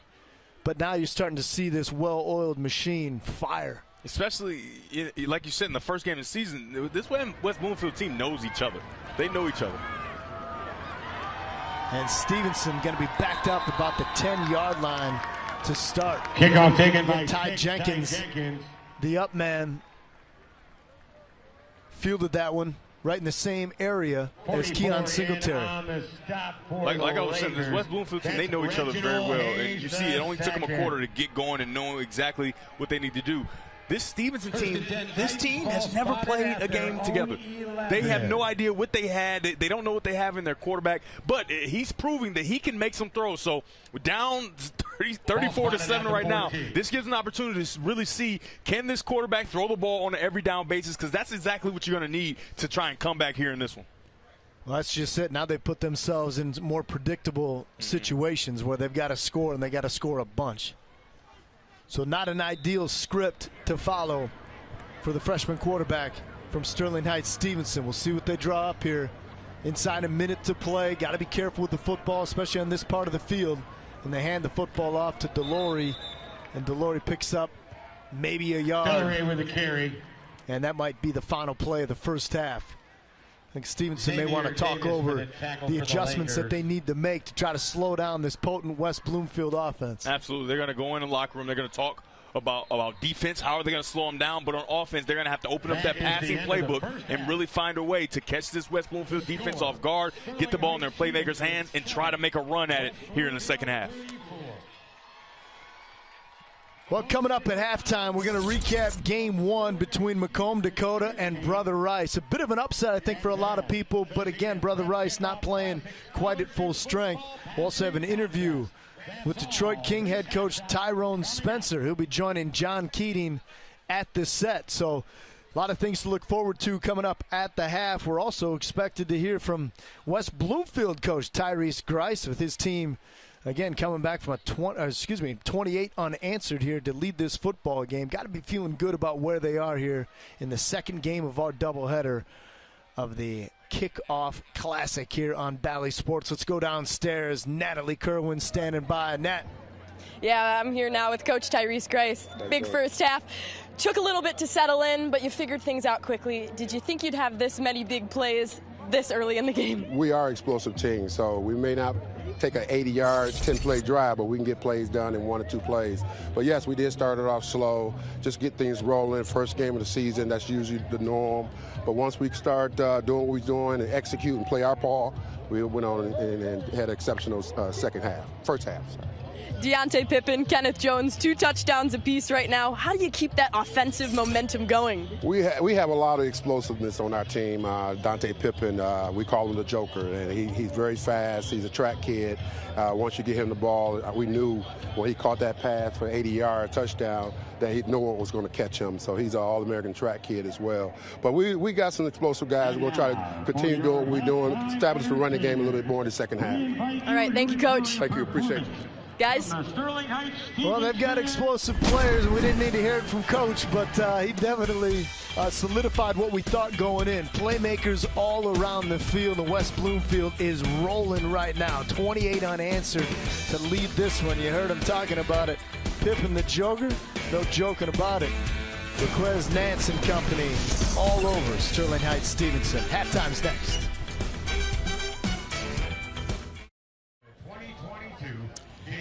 Great shot of the Golden Tower of the Fisher Building in downtown Detroit. It's been West Bloomfield pulling away. They lead it 34-7 over Sterling Heights Stevenson here on Bally Sports. John Keating, welcome to halftime. It's the second game of our double dip in the Zenith Prep Kickoff Classic.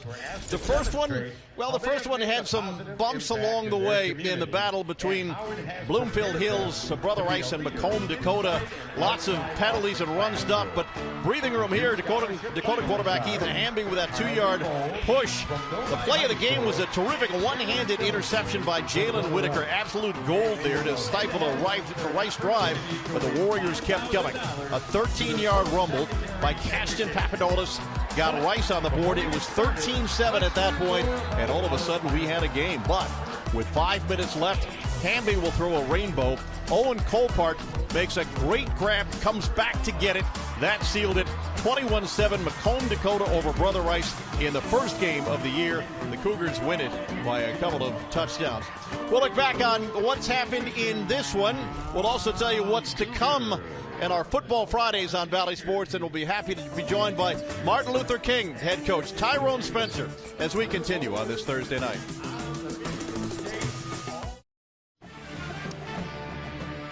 The Prep Kickoff Classic on Bally Sports Detroit is brought to you by the Southeast Michigan Ford dealers. Think Ford first. And by Lead Prep Academy, a postgraduate high school program for football and basketball student athletes. 34-7 here in Game 2 of our doubleheader on the Zenith Prep Football Kickoff Classic. John Keating, happy to be joined by the head coach of Detroit, Martin Luther King, who's finding his way back to Wayne State University.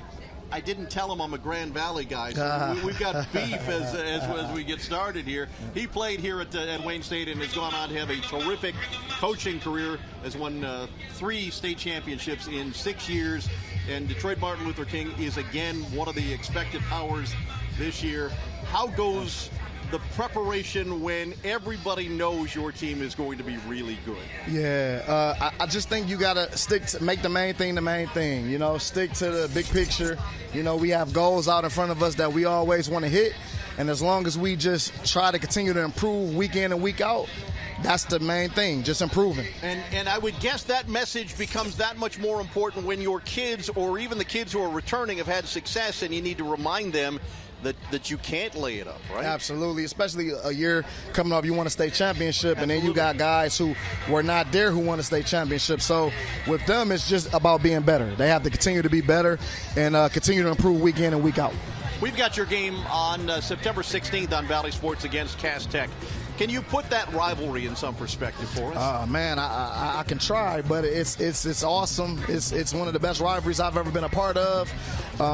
And, you know, it's going to be 2 teams that are just going to play lights out. You know, it's one of the better ones. I mean, even the Grand Valley Wayne State one, I played in that, but Cass Tech and King, man, there's nothing like it. And you guys know each other so well, right? I mean, some of these kids have grown up together, right? They've grown up together. They know what we do. We know what they do. It just comes down to executing. All right, it's interesting that your first game is against one of the powers in Indiana, at Indianapolis against Warren Central tomorrow. Tell me about your day tomorrow with your kids. Long day. We get up, get on the bus early in the morning, eat, ride all the way there, let them sleep, get up, get taped, have team meetings, make sure they eat before the game, and get ready to kick it off.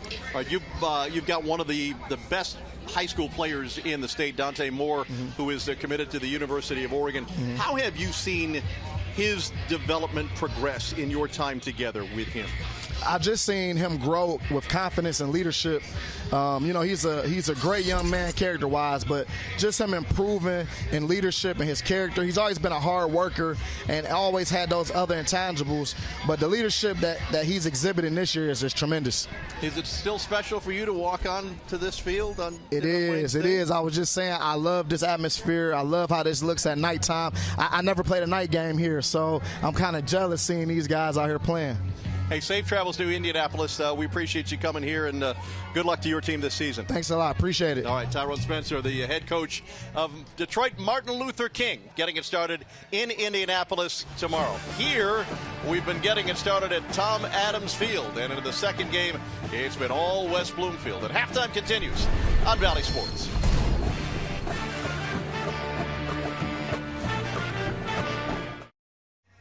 Welcome, everybody, back here to Tom Adams Field at Wayne State University. West Bloomfield leading 34-7. Time now for the Menards big money moments, and that is our first half highlights. Kenneth Jones III right up the middle, finds pay dirt, and West Bloomfield has the first points of the game. But back on the other end, Alex Delory, the junior running back, after a big play from the offensive Stevenson, it was 7-6.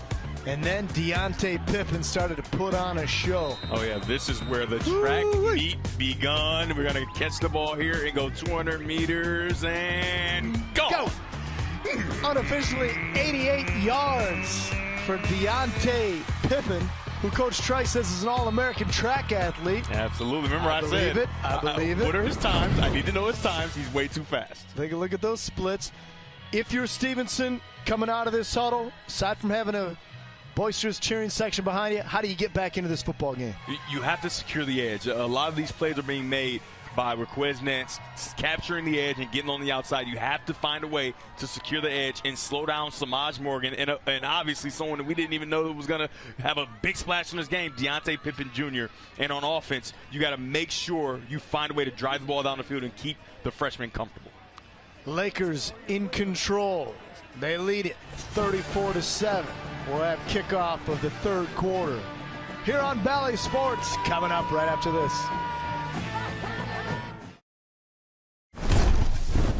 I said this morning on WJR Radio that I believe all that we do, and we've worked together doing Pistons games and a variety of other sports, but I believe doing high school football broadcasts is perhaps the coolest thing that we do. And I feel like the people that are involved in it, passionate about high school athletics, including everybody down in the truck, our producer Brian Henry, our director Max Henson. I mean, everybody that's in on it, it's like we want to do a professional level telecast for all these high school programs. They're getting an opportunity, and it starts here with the Kickoff Classic. And everybody at home, I regret to inform you, you can open your eyes. I know you had your eyes closed just listening We're to back. Johnny Kane and Devin Gardner, but we are back. You can see the screen again. You can see the rain falling, and second half of football is ready to go. So Stevenson has its hands full, again, opening with a tough week one opponent here against West Bloomfield. But remember, a year ago, Sterling Heights Stevenson lost in the opener to Rockford and then really got it going. So sometimes you get those early season measuring sticks, and again, they expose the warts, and you say, look, we're going to grow into something. We're going to be something special. You don't lose all your desires and hopes in week one.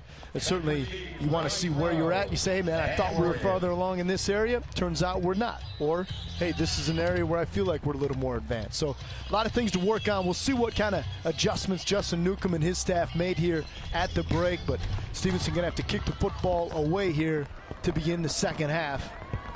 And that they do. And that ball checks up right at the 10-yard line. It will be fielded cleanly. And a little bit of speed on the outside from number 24. And it is Bryce Rowe, the junior. Made something out of nothing. Just an embarrassment of riches, right? With the 24. Look at the speed from Bryce Rowe. I had to look down at the roster one more time. Absolutely. I mean, he takes his ball from one side of the field. He ran as much laterally as he did vertically. And this is an outstanding kick. I don't know if it's meant to do, but that's exactly what you want from your kick. You want to pin that ball right there on the sideline. It doesn't go out of bounds. Maybe it's Mother Nature again, but he takes it and he gets on his 200-meter dash himself. I'm just telling you, this track team at West Bloomfield is probably outstanding, and it's filled with football players. Oh, they're going to be scary. Playing in the Oakland Activities Association Red, it's going to be a good football team this year.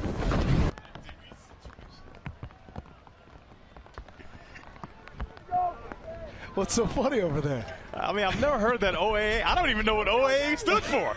You kind of gave me some new knowledge there, John. Filling in the acronym for you, that's all.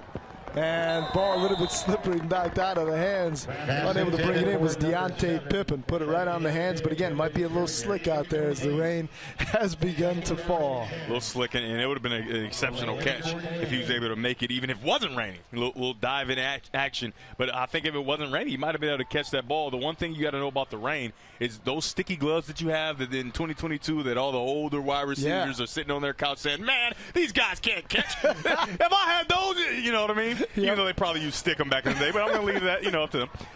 Those gloves are extremely slippery and slick in the rain, and so look for the ball security to be of utmost importance because quick turnovers is what's going to allow Stevenson to get back in this game. West Bloomfield has to protect the ball. There you go. Nance over to Samaj Morgan in space, but a good job by the Stevenson defense to get right there. Eric Ellis Jr. in on the stop. You can see Samaj Morgan knows all about it. He took those gloves right off. Absolutely not. I am not going to give this game back by allowing the ball to slip out of my hands, essentially something I can't control because of the wet conditions. Gloves are off for Samaj Morgan, so he's going to be able to use those hands like the old school. Old school players. Who is your favorite old school receiver? When I say old school, I'm talking 80s, 90s. Lynn Swan. There you go. So graceful. So great. I wish I was that graceful in anything in my life. He was outstanding. Went on to be a pretty good politician, I do believe. Well, a politician. I don't know if he was good or not. Back to pass. Nance out of the shotgun, reaching back, and overthrows Samaj Morgan. Apparently the rain isn't a problem for Request Nats. He launched that football. That wet football is tough to. Yes, he did. He let that thing fly in these wet conditions. And so the one thing for a quarterback, when you see him drying off his hand, the one thing for a quarterback, usually when you're passing the ball, you want to hold and you want to have a little bit of space. You always look underneath the ball. You should see a bit of space between your hand, your palm, and the ball. When it's raining, you want to put that palm against the ball, right, so you can still get the spiral and still have the control that you would have had it not been raining. So, obviously, Request Nance was taught that, and he has complete control. So, Samaj Morgan trots off. Stevenson did its job. They forced a 4th and long. It's 4th and 12, but West Bloomfield, at least by the looks of it, lined it up to go for it. You would think a quick kick here, but maybe they just feel they are in complete control, and they're going to go for it. There's Nance. He's going to keep it.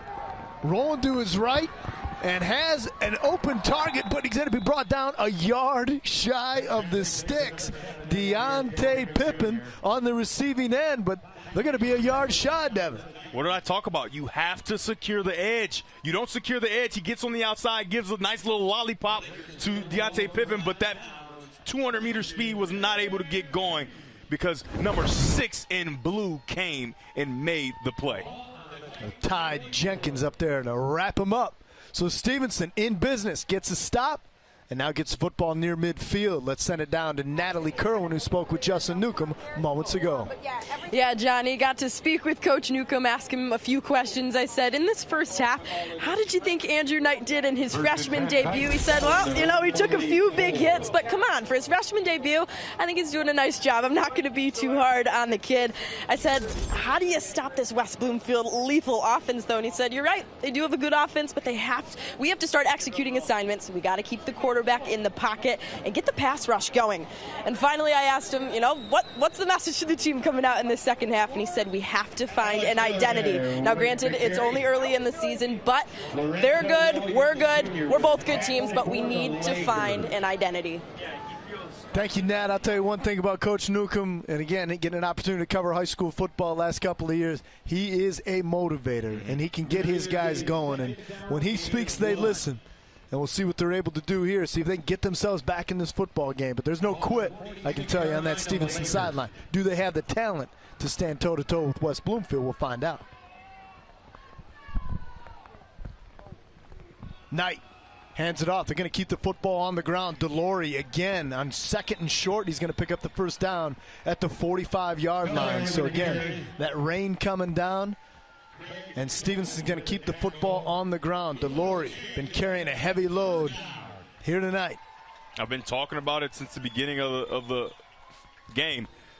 But the way they run the ball, obviously maybe not as effective as Delory comes out of the game, but the way they run the ball, the big play action is going to be there, and you got to give this young kid a chance to drive the ball down the field and loosen up this West Bloomfield defense to allow Delory to continue to go to work against them.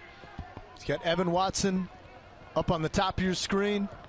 Ty Jenkins, number 6 here on the bottom portion of the screen. Instead, they hand the football off to the freshman Jaden Alston, and Alston hit immediately by the West Bloomfield defense. I mean, it's tough, right? This is a talented defense. A team in general, but a talented defense. You've got to throw something different. You got to have them a little something to get them off balance, because if you just continue to run at them, it's not going to be conducive to success. That's a defensive tackle, Xavier Davis, coming up and making the stop. Loss of 2 on the play, going to bring up 2nd and long. Ball at the 47-yard line. Knight, Delory moving laterally, being ridden down and brought down by Kari Jackson, the junior linebacker for the Lakers. Kari Jackson with a stop for the Lakers. That'll bring up 3rd and long. Another loss on the play. They're moving the wrong direction. Yeah, I mean, you go run play, you lose 5, and so now you got 3rd and 15. And so do you just concede and punt the ball away and give West Bloomfield's powerful offense? You got to stop, and you're not cashing in on that opportunity if you're Stevenson. So do you throw the ball now, right, and you put this quarterback in a position where everybody knows that it's going to be a pass play? Do you sneak up on him with a screen? I think a screen would be the ideal play call right here. You saw a quick exchange there between Knight and Ahmed Alawasi, number 5. Instead, he dumps it off to Timbuk. Timbuk going to pick up some nice yardage on the play. Not enough for the first down, but about 4 yards shy of the stick. So a positive play as Knight finds Timbuk. What we've seen is Andrew Knight understands anticipation, right? He gets this ball out quickly before his receivers are even looking for the ball. So by the time they look, the ball is there, and it keeps him off the turf. He keeps those defensive players from West Bloomfield at bay, and they just have to trust him and give him an opportunity. Here we go. We got 4th and short. Do they stay with the run that the West Bloomfield defense, I would imagine, is ready for because they've snuck up on him a few times, or do they allow him to get the ball out quickly and trust him? 4th and 3. Inside 7 minutes remaining here in quarter number 3. 4 receivers set. Knight looking underneath, looking for Singletary. Went through his fingertips. Had a step on his defender, but that's going to be a turnover on downs near the 36-yard line. On the previous play, I talked about the anticipation, and on this pressure 4th down situation, you see the anticipation once again. He gets back into his drop. He gets his ball out, and it's right through the hands, maybe a little bit behind, or you can get that ball a little bit further outside. It looks like it might have got tipped at the line of scrimmage, but that ball is very catchable. That ball has to be caught. If you're an older guy, right, a senior, you want to help your young quarterback out who's in a situation against this talented defense. He's giving you an opportunity. You got to make the play. And now Bloomfield hands the football off. And not much doing on that play. In fact, it'll be a loss on the play. Ball carrier that time, number 82, Jaden Ellis. Nice job by Bollinger, right? He gets hooked initially, but then he fights through the block and then gets outside. And even on that play, the edge is still soft, right? They don't have enough guys to secure that edge and force those West Bloomfield runners back into the teeth of the defense. Nance pops that mouthpiece. Look at the bling on that mouthpiece. Shining. How'd I just notice it? Nance underneath. Samaj Morgan. And he got taken down immediately. There's Ellis Jr. again making the stop. He was all over him. That's going to be another loss. So back-to-back plays, back-to-back loss of yardage for West Bloomfield. Third down and 13. Ball on the 35. Be 3rd and 13 now. Can you corral the quarterback, Requez Nance, is the question for Stevenson.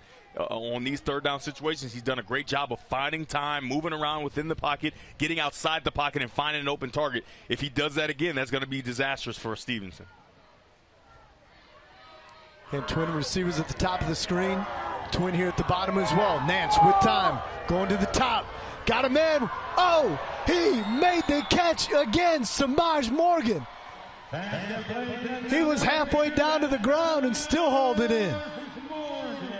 This kid can play. I know you were maybe looking for pass interference, incidental contact, and he's falling down. The ball never touches the ground. What an outstanding catch. I mean, this is tough to do in the rain. Your gloves are off. Wow. What a player, man. Talk about leaving no doubt. We don't need replay because it's clearly an outstanding catch. This kid is as advertised. Nance rolling to his right, trying to get to the edge, and he'll run out of bounds. But I'll tell you what, Nance is going to have some big numbers he's going to put up this year. And you know who he's going to credit to a lot of them is because he says, go and get it, Samaj Morgan.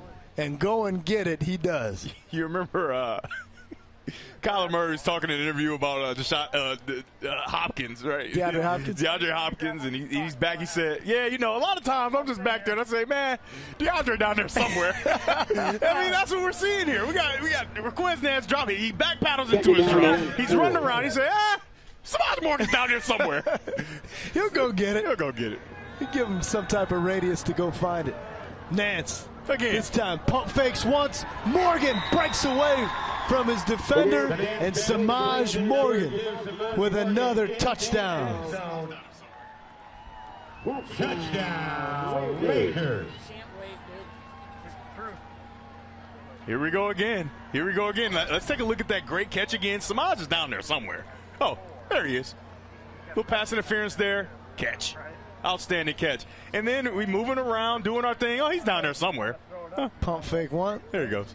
Morgan gets away from his defender. Got away from Ellis Jr. And look at him. They say, act like you've been there before. That's because he has. 9 receiving touchdowns coming into the year. Tell you what, West Bloomfield now. Point after try again. Up by 35, goes to a running clock here. And the point after try. Talked about that earlier in the season, that in a game like this, field goal kicking issues may not be an issue, but look at what happened last year against Rochester Adams in the playoffs. You got to get that short up to be elite. The only 2 blemishes for West Bloomfield in the kicking game, but Samaj Morgan is down there somewhere. The University of Michigan is getting themselves quite a player, and I bet they cannot wait.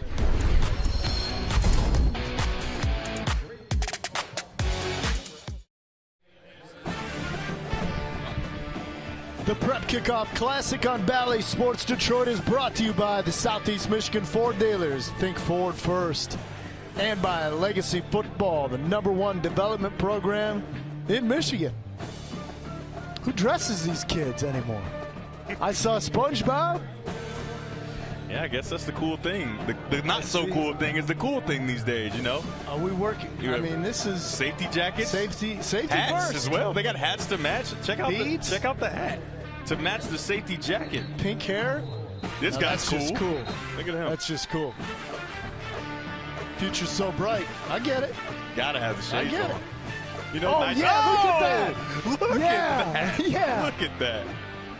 That is so cool. You got to be cool to wear night. You think you can get away with shades at night? I know he can. Yeah, without question, especially when he it just happens. Activate shades. It happens for you. Very good.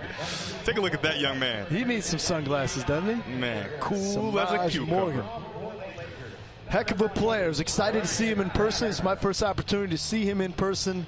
And again, has not disappointed. You certainly understand why he got so much attention to high Division I programs, including the University of Michigan. Ball travels out of bounds, so Stevenson will get the football a little bit better field position to start here. But certainly really appreciate what this kid's able to do. I asked you during the commercial break, because it's always tough. We always want to celebrate these kids as high school athletes. It's sort of like you like your favorite college player, and they say, well, he wasn't a very good pro. Well, I don't care. I didn't ask you that. Yeah, exactly. Right. That's to me, it's like, well, I love watching this kid at this level. So, but a guy like Samaj Morgan, again, doesn't have the size that would say, okay, he's a slam dunk 5-star recruit. So how will that translate to high Division I in the Big Ten, where you played? Yeah, and I told you, I got a name for you, Jeremy Gallen. 300-something odd yards. He broke all of Braylon Edwards' records. Catches, consecutive catches in a game, yards in a game, yards in a season, all those different records. And he's 5'7", maybe 5'6". I mean, I don't know how tall he is. I'm going to give him 5'7". And so this is 5'10", Samaj Morgan, who can jump up and be a 6'4" wide receiver and make all those plays, and his catch radius is extremely large. So I think his future is very bright. So let's take a look at this. The top-rated receivers in the state. Samaj Morgan at the top of the list. See Evan Boyd there. He's committed to Central. Jamari Thomas from Ann Arbor, Huron. Jalen Vinton, Roman Lario. And then Vanderveen, Eli Vanderveen from Hudsonville. So some really talented receivers out there. And again, at the top of the list right there, Samaj Morgan. Yeah, a lot of times you see lists and it's like, oh, maybe there's a little debate there. Maybe that guy switcheroo here. Maybe he should be the best. I don't think there's any question around this state except for the coaches of those specific teams of those kids. And even those coaches are probably saying, no, that's the guy. Samaj Morgan is the best receiver in the state. And there's a handoff right up the middle to Tim Buck. So back-to-back positive yardage. You saw Delory on the sideline for Stevenson. Looked like they were working on his shoulder a little bit. So stepping into the ball game is Lucas Timbuck with a head of steam. And we do have an injured Laker player. Official timeout. Injury timeout. That looks like Xavier Davis, number 55. Hopefully just cramping here. Looks like that is the cramp stretch. Yeah, that's definitely the cramp stretch. And I've been there, man. A lot of people say, oh, it's just a cramp. I'm just telling you. I cramped up one time. Oh, one time. And it was devastating. I was screaming for my life. They said his career's over. No, I just got a cramp. I cramped on a breakaway in high school practice, and my coach came over because I was writhing in agony. He's like, what happened? I'm like, I'm cramping, coach. I'm cramping, coach. I'm telling you, it's devastating. Coach, can you bring some water over here? Good to see that big fella jogging off the field. Get that cramp out of there. Player, Get you Xavier some water. Davis. Electrolytes in you. But yeah, that cramp is no joke, man. All right, let's take a look at the Mr. Football preseason watch list brought to you by State Champs. So a lot of good players on this list again as well. Dante Moore, we talked about at halftime of this game from Detroit King. He'll be playing out on the West Coast next year, but some really good players. Cole Cabana, C.J. Carr, and you see Samaj Morgan there at 7th on this list. As Knight hands the football off. And it was Jaden Alston again, the ball carrier. Looks like Delory still being tended to on the Stevenson defense. So again here, any names stand out to you that you've seen in person? A lot of talented guys. I mean, that whole top 7, right? You got Dante Moore, Cole Cabana, C.J. Carr, Parker Pico, Nick Marsh, Brady Jogosh, and Samaj Morgan. I think those are all kind of interchangeable, right? You could put one guy at the top, and especially after watching Samaj Morgan the way he performed tonight, you would imagine throughout the season you're going to see a lot more of that. But these players in the state of Michigan, I think it can't be said enough how talented the skill guys and the linemen, but the skill guys have been exceptional throughout this state for the last few years, and this year is no different. Led at the wide receiver position by the man on your screen, 2 in white, Samaj. Well, the interesting thing about this, again, we have the Zenith Prep Kickoff Classic today, so we get to showcase 4 different programs, and then of course as the season moves along with the games being broadcast on Bally Sports Detroit and also streamed on WJR Radio, people across the state are going to be able to see and hear some names on a weekly basis that maybe you wouldn't otherwise get an opportunity to do so. So some of these kids that have Mr. Football candidacy will be able to showcase their skills to a wider audience. Nice job, Austin Thompson, being on the receiving end as the freshman. Andrew Knight, the second, bought just enough time and threw it to Austin Thompson for the first down. These are valuable reps that you cannot replace. This is a kid that played Little League football a year ago, and he's getting pressure right in his face. He checks his reads, he goes under, he protects the ball, and then makes an off-schedule play. I mean, he has thrown some very, very nice balls. 14 years old, coming into this atmosphere. This game, the way they're losing this game, it's because West Bloomfield is a more talented team. He's done everything he could with the opportunities he's been given, and he's done well. Great job keeping his feet moving, keeping the play alive. Austin Thompson, the senior, on the receiving end there. Stevenson in business. There was some early movement. DeLory, the ball carrier. No flags, no gain. With the carry. Bring up second and long. Brandon Davis Swain in on the stop, as well as 44 Reginald Hayes. This is so important that Coach Newcomb is seeing what he has in his team. Right? We talked about it almost ad nauseum, but when you return a team that has 0 yards rushing, and not only that, 0 ball carriers. So it's not even a guy that got the ball and got tackled behind the line of scrimmage. Nobody else got a chance to run the ball, and only 5 receptions from a year ago returned to this team. And a freshman quarterback, right? The cherry on top, a freshman quarterback, 14 years old, coming into this atmosphere. And then you draw to one of the best teams in the state. Number 4 team in the state Number week 1. 4 team in the state week 1. Dellery wrapped up. Again, not much cooking as we are inside a minute to play here in the third quarter. Now 30 seconds remaining. And that'll bring up third and long. They can pick up a first down at about the 4-yard line. Look like they're going to let the quarter in. And you know, this game's still going. We got a fourth quarter to play. But, you know, a lot of the state is getting to look at the future, right? These two, Coach Newcomb and Andrew Knight, are going to be a coach and quarterback matchup that are going to be scary here in the future. Maybe even this year, right? They're going to figure some things out. They're going to see what they have in him and what they can do in the running game. So going in this fourth quarter is going to be very important to continue to fight, continue to battle. And you know, with a coach like Coach Newcomb, there's going to be no quit. Only one score here in the third quarter. Bloomfield adding to the lead, up 40-7. The Prep Kickoff Classic on Bally Sports Detroit is brought to you by Figer Law. Nobody knows the law like we do. Figer Law. And by the Southeast Michigan Ford dealers. Think Ford first.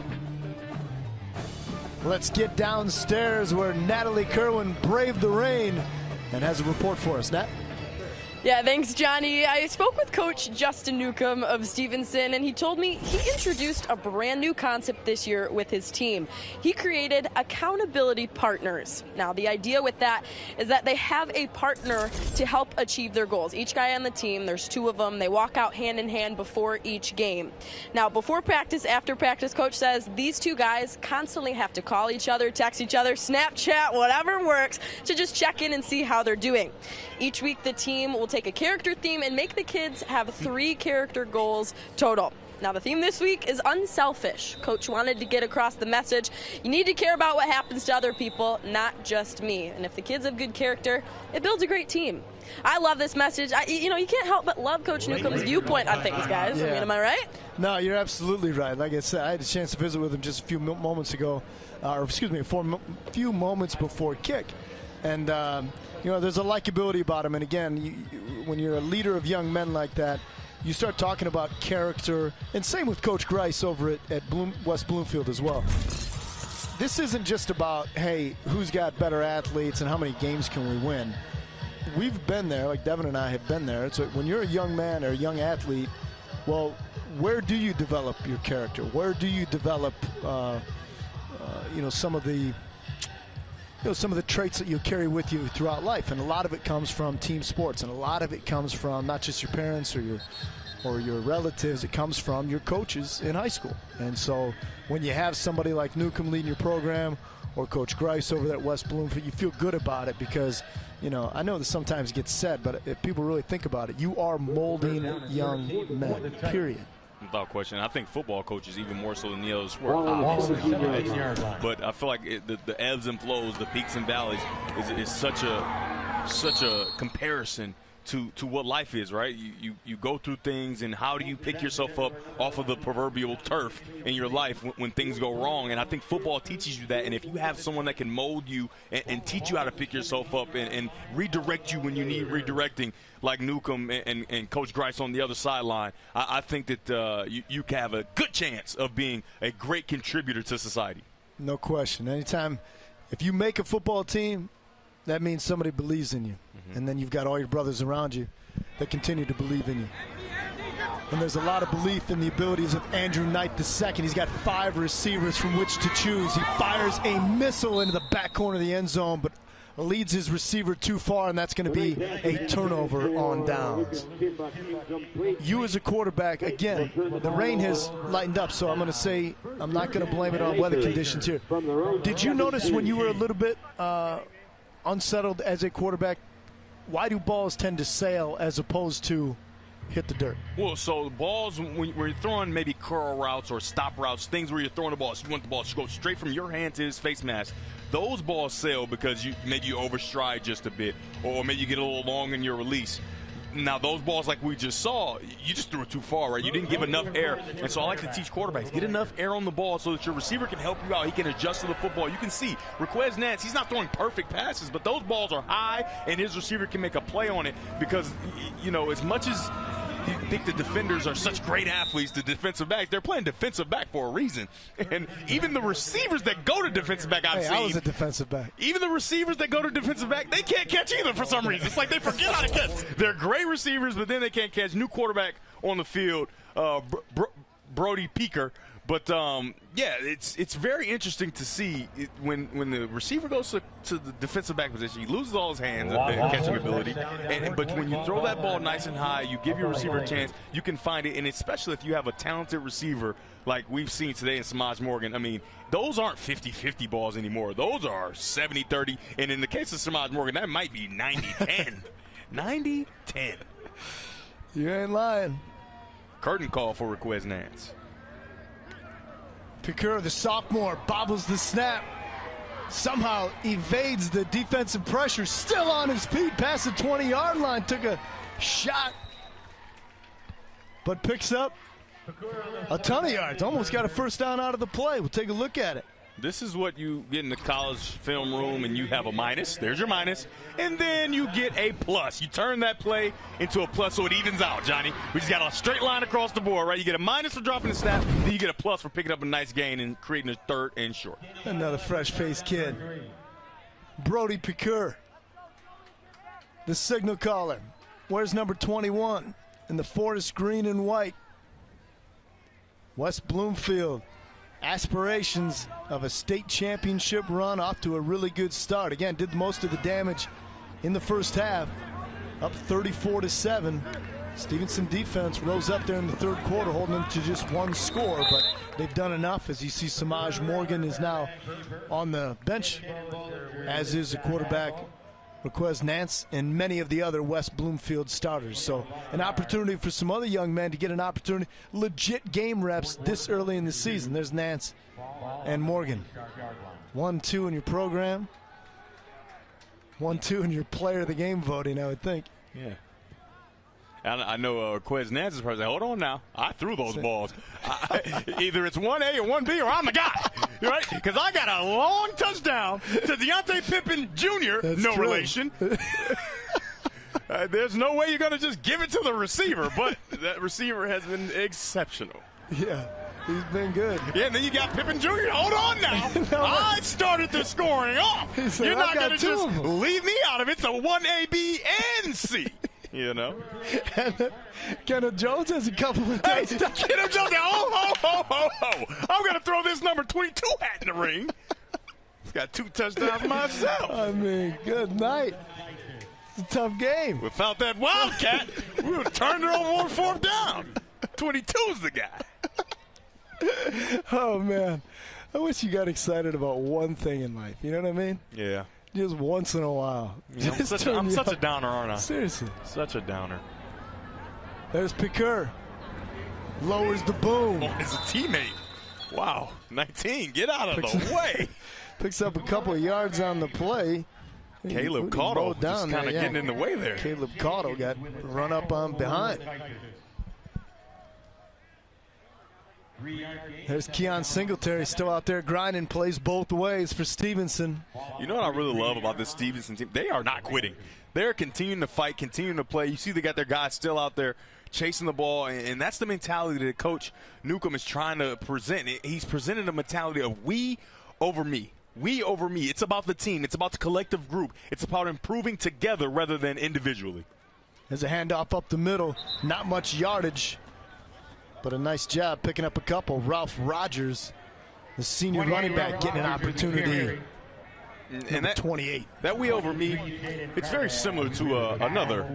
In layman's terms, when I eat, I've eaten. Yeah. I want everybody else to eat too. Right? You We heard over that me, before? very same, different but same. We over me, I've eaten. I want everybody else to eat too. Yep. Have you heard that before? What's that? The I've eaten? I had never heard it before. Oh yeah, I've eaten. Oh, you already knew it? Oh, I know that. See, you know, at the University of Michigan, Vincent Smith started. I'm not as hip. You know, Vincent Smith and Denard Robinson started the eating. Remember that? You remember that? Yeah. You're an Ohio State guy. You remember that? Ezekiel Elliott. He was always feeding me. Yeah, he stole it. Well, he might have. But, I mean, he did it. Joshua Tate, the ball carrier, picks up a first down. There's a lot of famous movies out there, and, you know, everybody eats, B. And B can be anybody. Who's You're B? B, even I'm though B? your name, yes, absolutely. You're B if I'm talking to you, even though your name starts with a J. It's cool, right? Yeah. Everybody eats B. All right. Yeah. And that's where it started? It's like in New York, right? What's up, son? Well, you're not a son, right? But they call you son because you shine like that. Oh, man. I'm learning.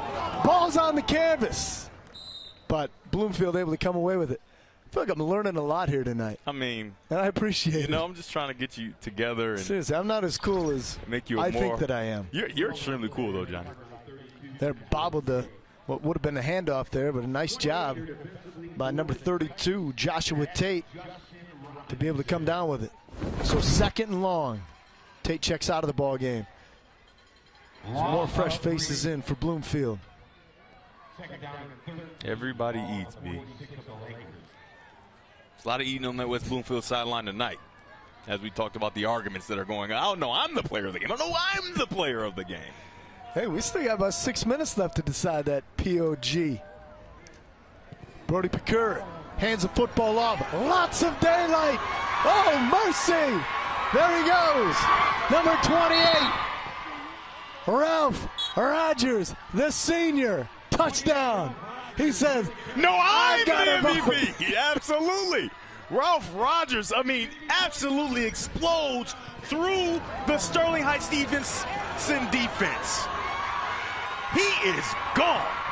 And I think this is what Samaj Morgan meant, is I've eaten, everybody else eat. Everybody else on that sideline is eating tonight. And look at the jubilation and joy to see their brothers get an opportunity. You got to love it. This is high school football in its purest form. Ralph Rogers just showed up to the dinner table. And now at 46-7, point after try. That is good. Justin Ward puts it through. Well, it's a great day to be a Laker. Rogers, foot race, pay dirt, 47-7, all West Bloomfield here at the Kickoff Classic.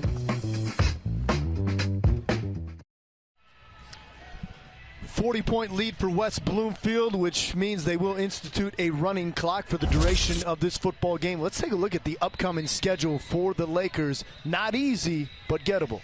You know, that one is going to be circled for every player on that West Bloomfield roster. And not only that one, Southfield A&T. It's been a big-time rivalry for these guys. All those kids played together or against each other growing up. Bragging rights are always on the line.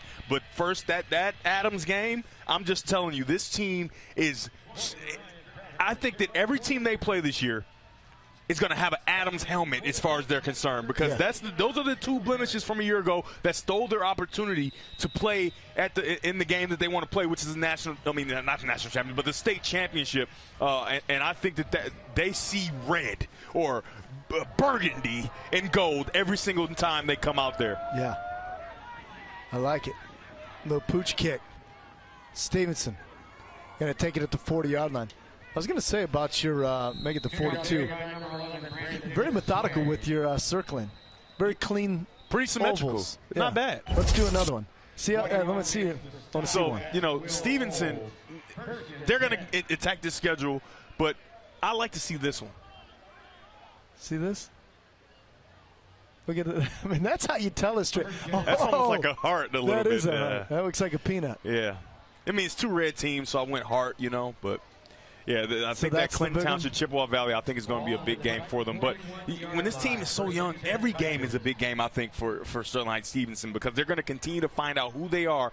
And I feel like because of the type of coach Newcomb is and how more and more talented and comfortable their young quarterback is going to get, this is not a team that you want to see late in the year. If they sneak in the playoffs, they can sneak up on some people. Remember, we talked to him. He talked about when they beat Cass Tech, when nobody gave them a chance in the playoff years ago, they beat Cass Tech when they weren't supposed to. And so they are going to be well coached. They're going to continue to improve. They got some young players. They're going to get a couple players back. And I think this could be a team to be reckoned with. Well, keep in mind that ball comes loose and Stevenson able to fall on top of it. Again, might have been a bob on the exchange. I just want to keep in mind for everybody, Andrew Knight the second here. He's a freshman quarterback. Let's see if he puts it right in the bread basket. Yep, can't do any better than that. But a fortuitous. That was Alston, pretty good bounce. I believe that's Jaden Alston who fell on top of it. But again, for Andrew Knight the second, I hope that in 4 years from now you and I are still calling games. And it'll be interesting to see what he looks like as a senior. Without question. And we say, do you remember the very first game at 14 years old under the lights at Wayne State, and they went up against one of the best teams in the state in West Bloomfield, and how good he looked? Yeah. Right? And then 4 years from now we say, do you remember when he rewrote the record books at Stevenson? Goodness. Right? And it's going to be tough because as we get Austin with a nice run up the middle, he's the first starter at Stevenson as a freshman since guess who? Jason Vercasa. And I'm just telling you, Jason Vercasa stole the Gatorade Player of the Year from me. He was outstanding. I mean, he was 10,615 passing yards for a career. 11,053 total yards. Not much of a runner, but over 4 years, he was exceptional. And so that's what he's trying to replace, and he's the first one to be able to do that. Can he rewrite the record books? Only time will tell. Jason Vercasa sure did, to my dismay. Heck of a high school player. Would have had a Gatorade Player of the Year at home had it not been for this guy throwing for 1,000,000 yards and 86 touchdowns. He carried the one. That was 1,000,000 yards, I think, is what he had once his career was done. I'm still a little bitter about it. Well, that's tough, but that's it's okay. a game-recognized game, so. It's okay, because the young guy that I worked with, DeQuan Finn, he atoned for that and won Gatorade Player of the Year in 2019. I think it was 2019, yeah. Super excited. I was so happy for him because that's our Gatorade Player of the Year. Somebody called DeQuan. Hey, how's our Gatorade Player of the Year award doing? Hang on to it, or? You got to go to Toledo. You go to Toledo and do new things. I'll hold on to this for you. Austin running hard here late in the game, gets inside the 35-yard line. Another freshman chomping at the bit to get an opportunity. Yeah, Jaden Austin, he's got something to say here. Look at that mouthpiece. Very shiny. Love it's like that a pacifier. You know what? Look at this. Look at the dialogue here. I mean, yeah. What are we talking about? 47-7. What do you think that conversation he's saying? I think what he's saying is, who's talking to Natalie Kerwin in postgame first? You want to take it, or should I take it? He said, "Listen. No, listen. Remember, I know. Listen, I know." You did well. But you couldn't have done it without me. I threw him, dude. I don't know what to tell you. You're not doing it. I'm doing it. I threw him. What do you want me to do? You can't possibly have more yards than me because I threw them to you, plus other people. I think Natalie just got to go get them both. Look. He's like, okay, go ahead. You got it. And Deontay Pippen Jr., no relation, is on his way. Wait just a minute. Austin again, the ball carrier for Stevenson. So as we mentioned, Stevenson will go on next week at home against St. There Clair he is. Shores Lake. I told you, I told Deontay Pippen was coming. And Kenneth is in on it. And Kenneth is in. No. You guys aren't going to have this conversation without me. They're looking for one more. 3rd and 10 from the 30-yard Who do you think it's going to be? What's Vegas saying? What's Vegas saying? Let's talk to. I don't know what Vegas is saying, but our producer, Brian Henry, says it will be Samaj Morgan, who will be joining Natalie Kerwin here momentarily, but not before. Andrew Knight picks up a first down for Stevenson. They're playing to the final whistle. Inside 25 seconds to go, but remember, it is a running clock. That could be the final play of this ball game.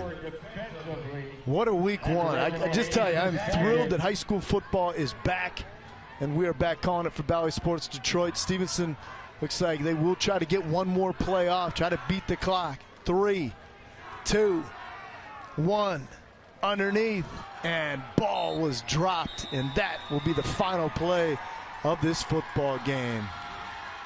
Wow. West Bloomfield, preseason, number 4 in the state, according to state champs, and they put on a show here tonight. Cue the music, Rayquest Nance. Kelvy Sealer, good effort. Played a little both ways for Stevenson tonight, but it's all Lakers in this one. A 40-point blowout victory. We'll come back to put a bow on this one right after this.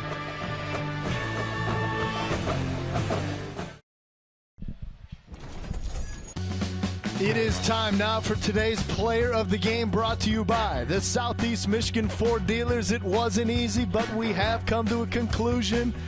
He wears number 2. He jumps higher than anybody else. His name is Samaj Morgan. He was outstanding tonight. We came into this game knowing all about him. The entire state knows all about him. He's been very vocal about how good he is. He's been very vocal about how good this team can be.